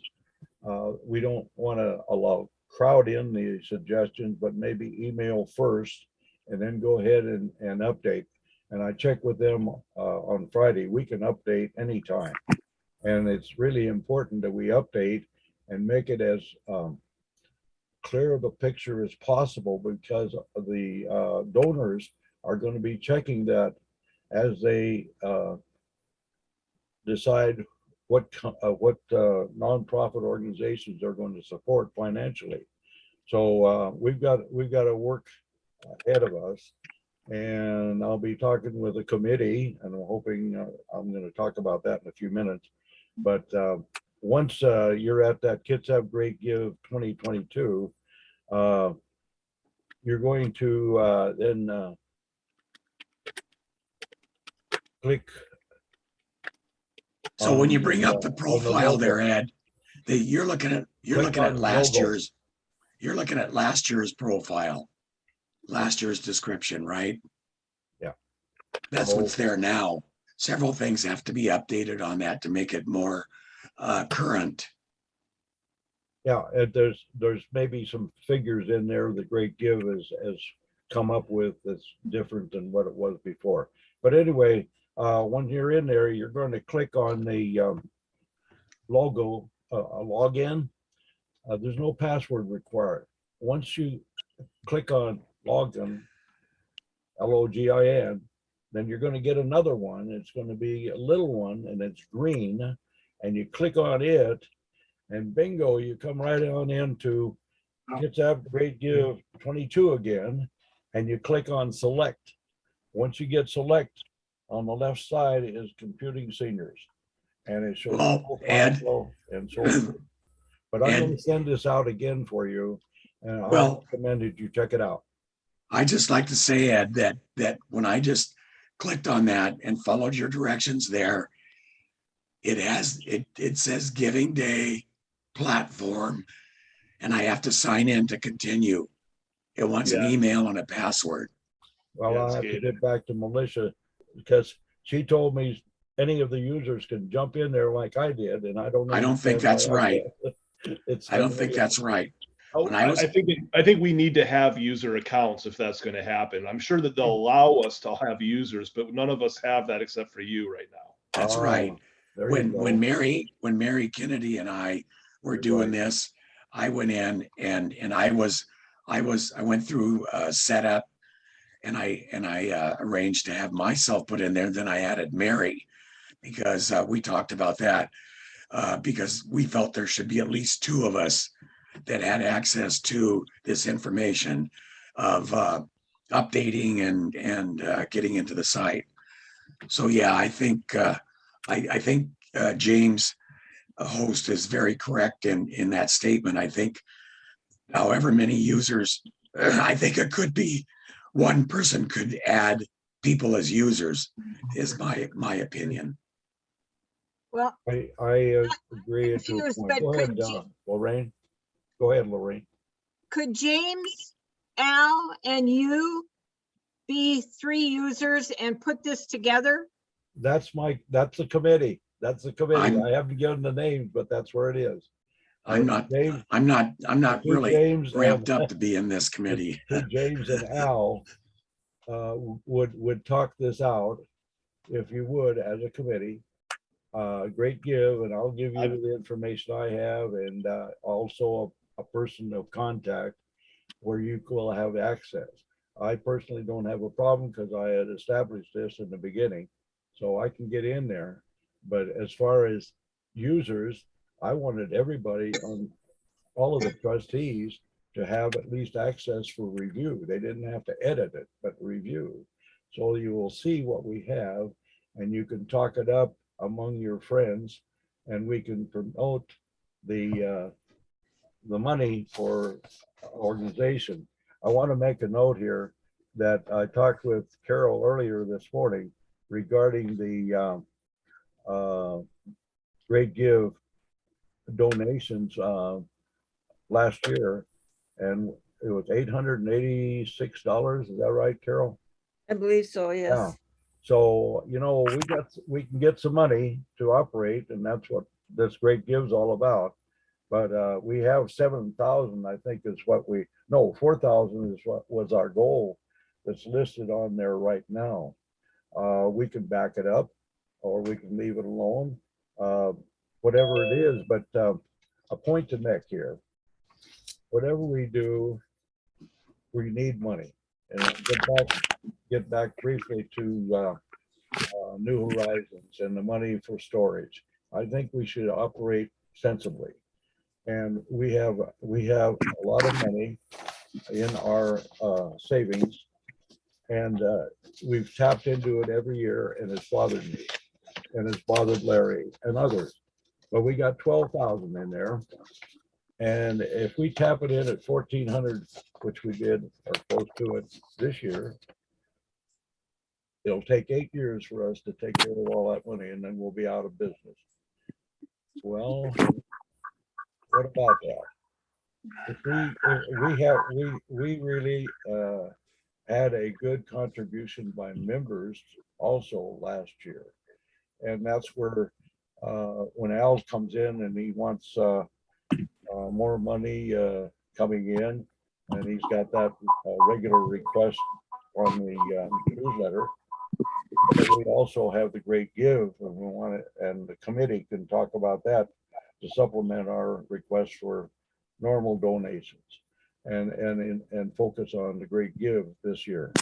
So our membership will step forward in many cases, but we we will need to have that outside Great Give from organizations, from sponsors of the Great Give program.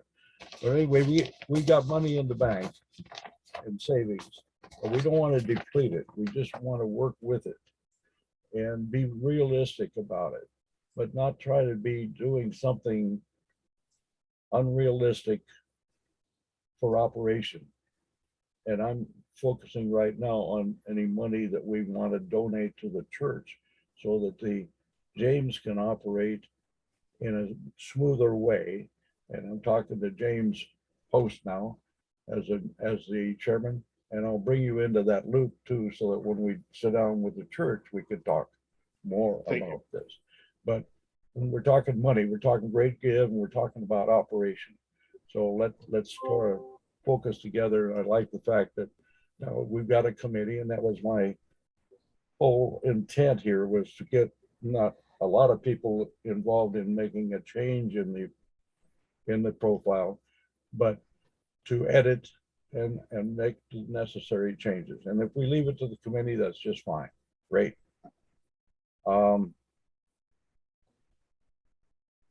Would you like to make any comments on the Great Give? I'm opening the door for that, because that was the primary one that I wanted to talk about today. I wasn't sure if I was on that committee or not, but I'm happy to join and be part of that, to refresh that. You and James Bromley and also Al. Okay. Will be that committee to work on the Great Give, as well as the New Horizons. Absolutely. That's a big job. That's a big I may job. not be able to be on that committee. Yeah, I'm thinking that Al has a lot of knowledge, like Facebook and so forth, where we can really get out to the public and update our. Well, that's the next subject, updating the website. And this is a subject that came out with conversation with Carol. We need to update, and we need to update with, and James Bromley also brought this up. We need to update the website. And Al, I don't know whether you and Doug can work on that, and anybody else, but we need to fine tune some of the things that are in there already. Carol, do you have some questions? Pat had her hand up. Who did? Go ahead, Pat. Pat had her hand up. Okay, Pat, yeah. Well, I was going to come back to it at the end, if not. What I would like to know, if you could please put the four of us that are going to be coming on to the board, well, three really, because you already have James Host included, but could you put the three other people's email on all the information you send out? So we would have it in advance too, please. Yeah. It was my intention to get everybody on board and those that are coming on as trustees. Good, because, like the information about the Great Give. Right, yeah, Okay, thanks, Ed. you bet. Lorraine? Go ahead, Lorraine. I'm still confused about the Great Give. When is it? What's our deadline to get the profile updated? April 19th is the day of the Great Give. Yeah. I will give you information. They have certain dates in which, just like the 28th is a deadline for registration. We're ahead of that. I got that. And now we can go ahead and edit our profile, and we can get started on planning for promotion or whatever requests for would be a better word for donations. I had talked with Al or with Carol initially.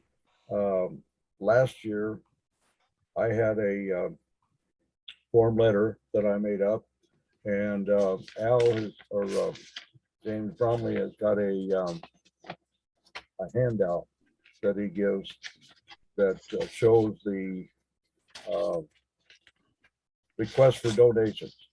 Anyway, I wanted to create something, and I'll work with our committee on that. I'll just pass it on to you, and maybe I'll just back off. But anyway, I have some suggestions for the committee, the Great Give Committee, so we can walk with our promotional data to different organizations. And I've gone to real estate places and some banks, but we don't want to go to the sponsor like Kitsap Credit Union, but we go to other places.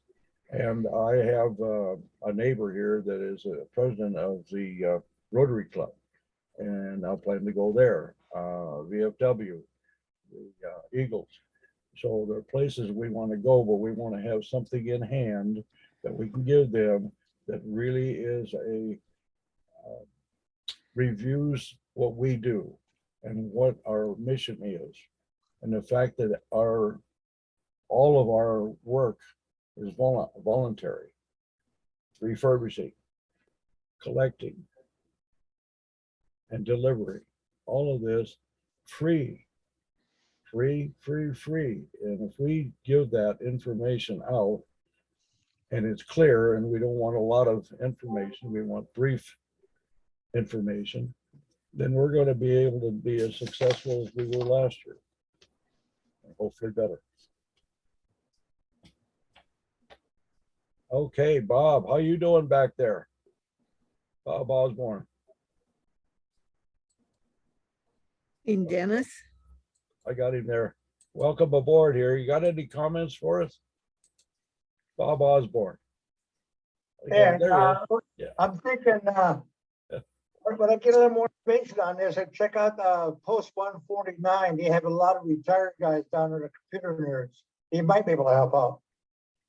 I'll give a guy a call and talk to him. You want to repeat that? I'm saying, we get that? the American Legion Post in Bremerton, 149. Might be of interest to come on board. I'll give him a call and talk to him, but send me the information about this program so I can talk to him about it. Thank you. This is a committee of organization. In other words, everybody should be on board, and we've got a committee leadership, and we can turn to them and give them any ideas, and maybe it'll be a good one, maybe it won't. But if we act now during this time in the next month, we could be ready for April, and that's when they have their early contributions and so forth. And I think we can be successful as we were last year. And a lot of members are really dedicated to this in a financial way, so they'll donate as well. There's Carol. I've got a comment. When you give out that letter, I would suggest that you put in about the New Horizon program, attach a copy of it and the application to it, so they would have it on file if they knew of anyone who might need it. And also, you said the 19th of April was a great give, and our meeting will be on the 18th of April.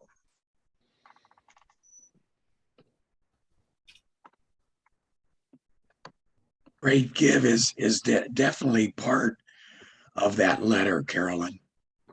Yes. Yeah, but I'm It's gonna, yeah, but an you got to be careful. You got to be careful about how much information you give people. You don't want to flood them with all this stuff. You want them to give them information about the New Horizons, and we've done that, including a testimonial, and then we've also given them directions on how to go there and find it. But to give people all kinds of applications and brochures and stuff, you want to keep it pretty simple for them. Otherwise, it goes in the round file. Very good. That's the way to do it. Yes, Carolyn, we've done that in the past, and it's very abbreviated, and we can always fine tune it. And I've been looking at it. That's why I wanted to talk with James on it earlier and get his opinion as to what we need to do to change it. So we'll be talking. I'll run some of these things out, and we can talk, send them to the committee, and you can hash it over and see where we're going. And if you want me to create that letter again, I'll do that, and we can get it out to everybody, and then they can pass it on to any possible donor to KCS. Comments, anybody? This is a very important area.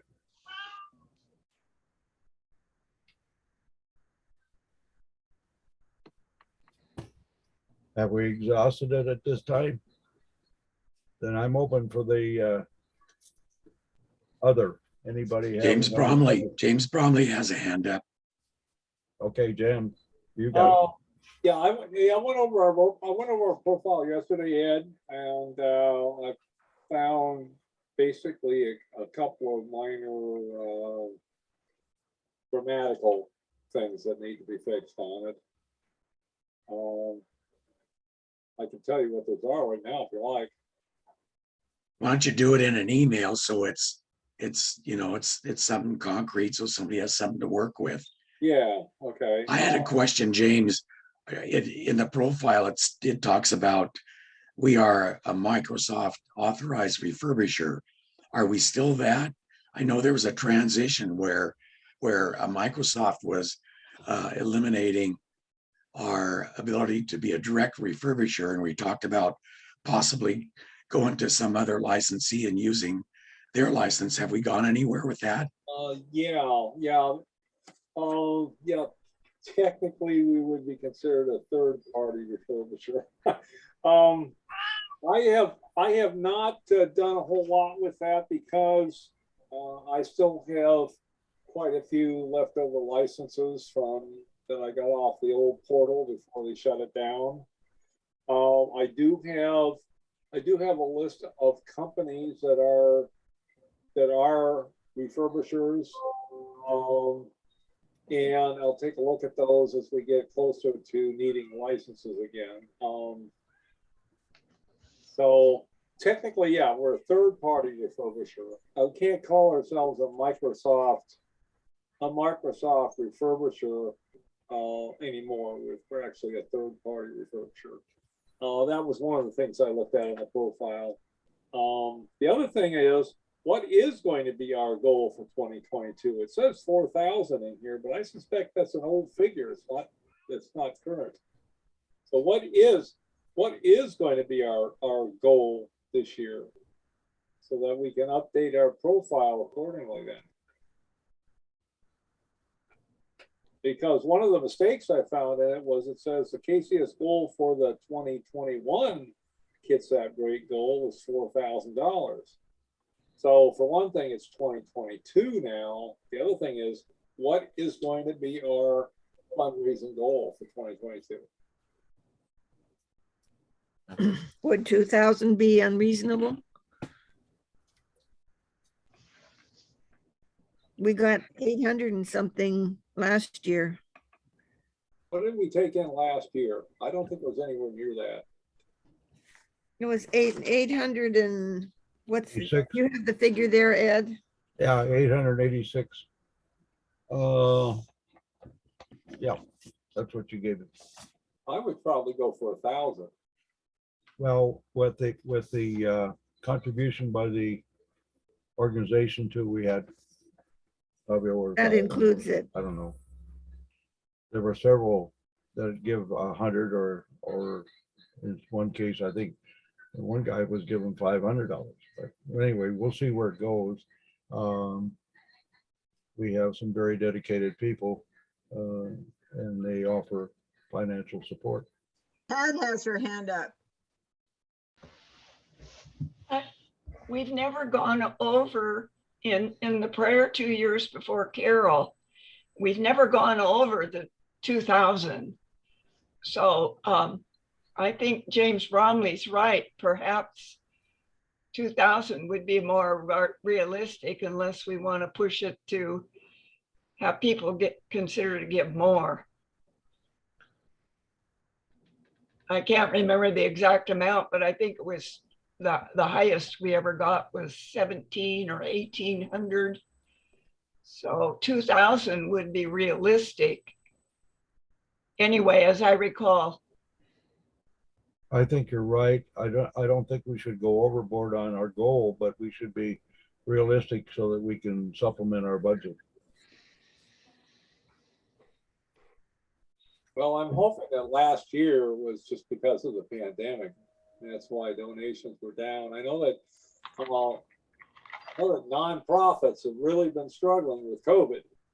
So maybe things will be better in 2022. I hesitate to go to 2,000 as a goal, but maybe we split the difference and go 15.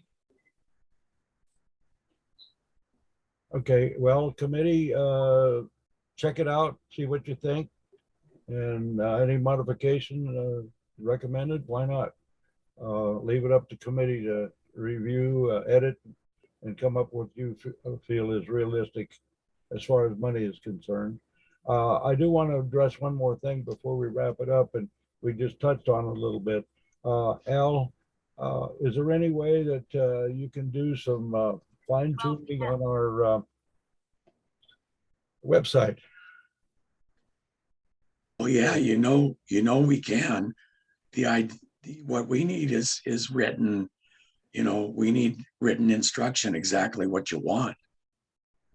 So fine tuning, of course, but I mean, don't be ambiguous about it. Tell us what you want. Well, let's see.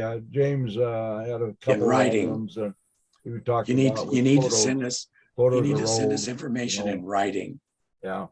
It has to be in writing. Everybody review the website and suggestions and feed them into Al, and then we can maybe get some things done. Go ahead, James. You had your hand up. Oh, there we go. It's like you muted me. No, I was just gonna say, if Al wants me to, take over on the website edits and stuff too, I'm happy to do that. I know that was a discussion we had started a while back, and I am very competent at WordPress management. I have no problem helping out there if need be.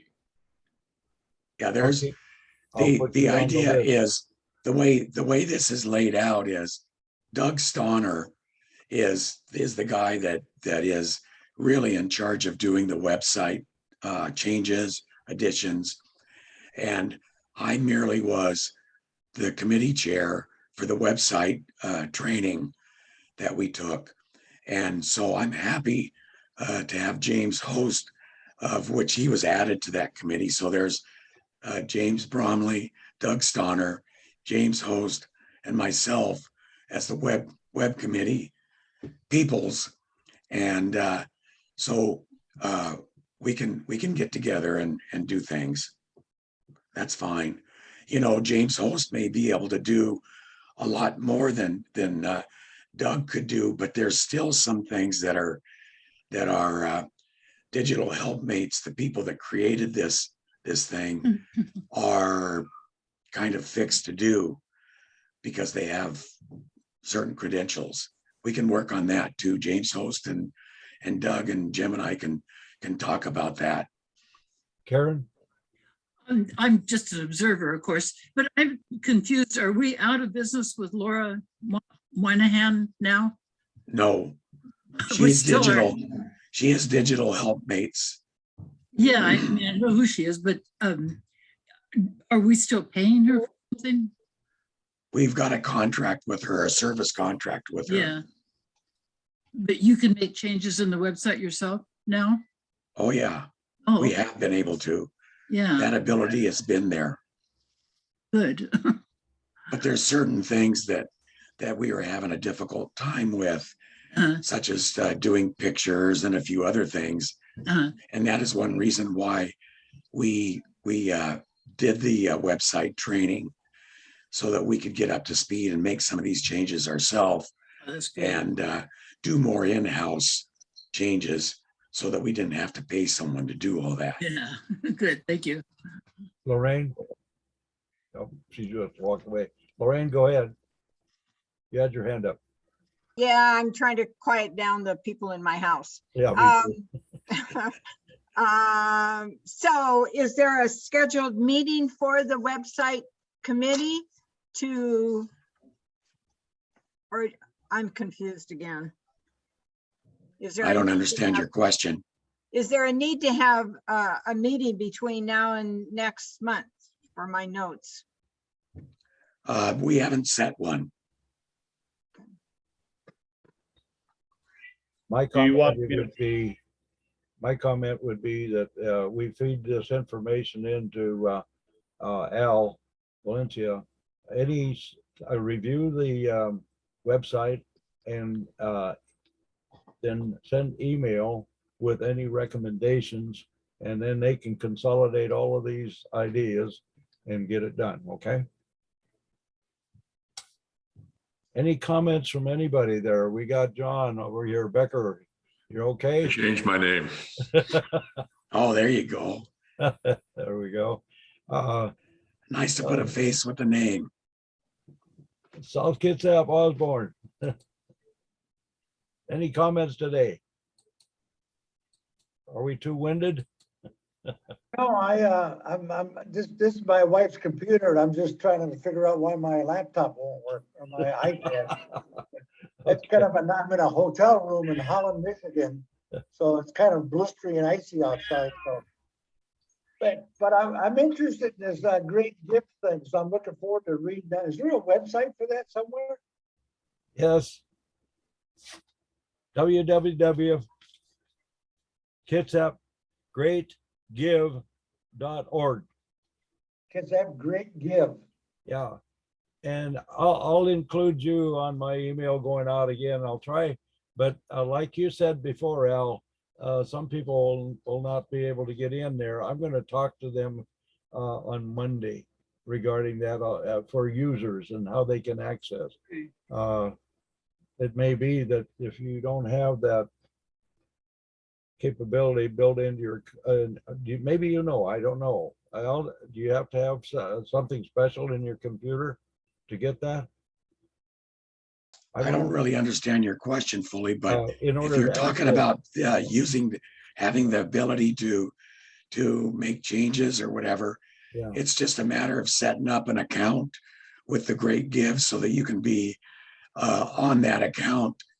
And personally, I don't think we should have 20 people on that doggone account. Yeah. I think a committee should have access to it. The other people, everybody in the world can look at the profile and make suggestions and send the suggestions to the committee.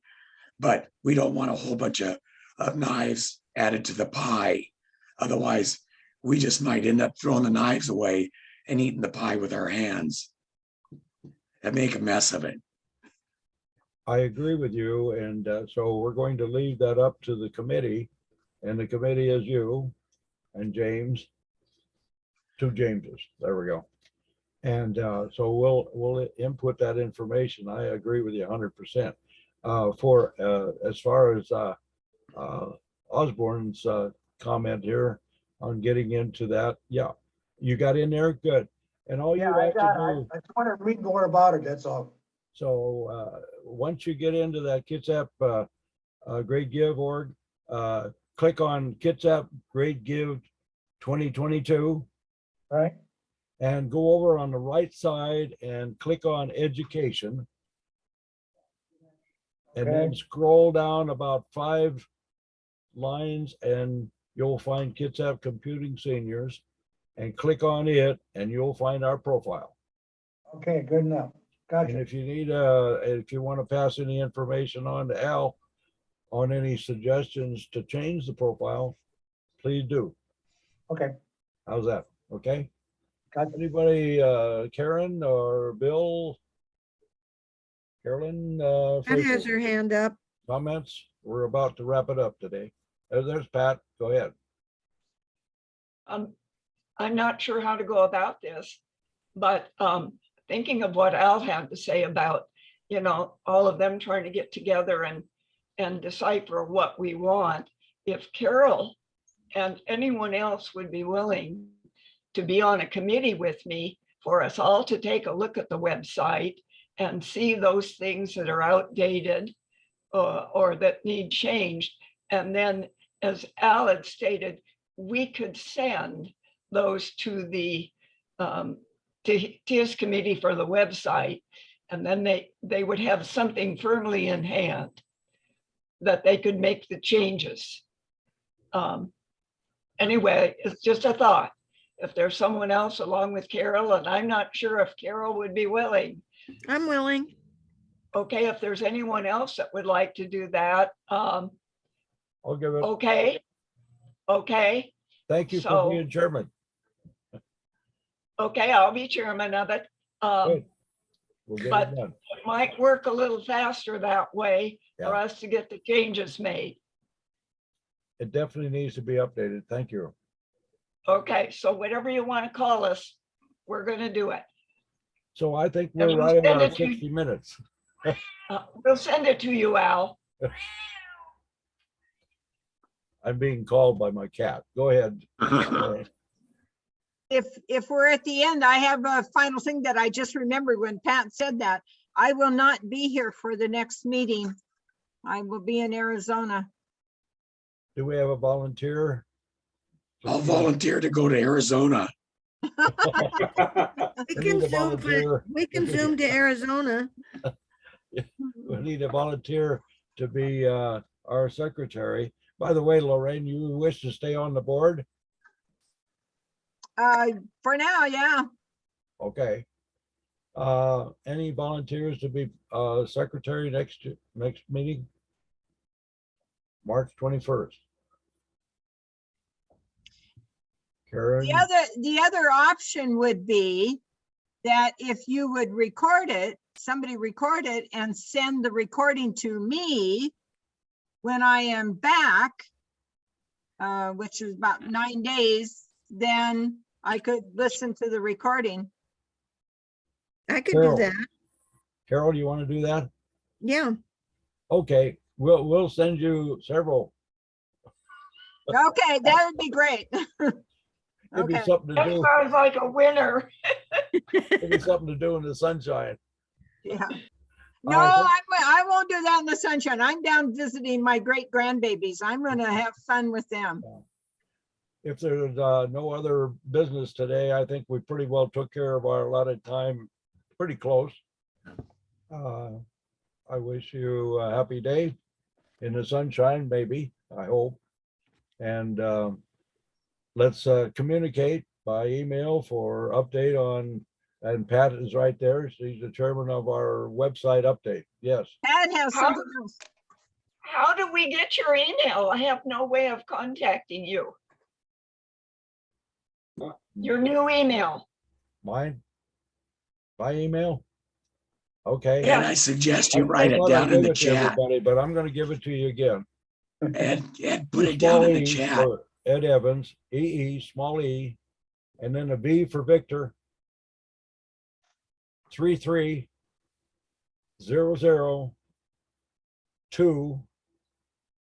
33002@gmail.com. Thank you. I'm still using Big Sky too, so you can put them both in there, but I can't guarantee I'll receive it through Big Sky. Okay. Well, everybody have a good day. I got one question. One more. Do we have a Facebook site? Yes. Oh, Oh, okay. Facebook group now. that it? That's it. All right. Have a good day, folks. Thank you. Bye now. Thanks again, Jim.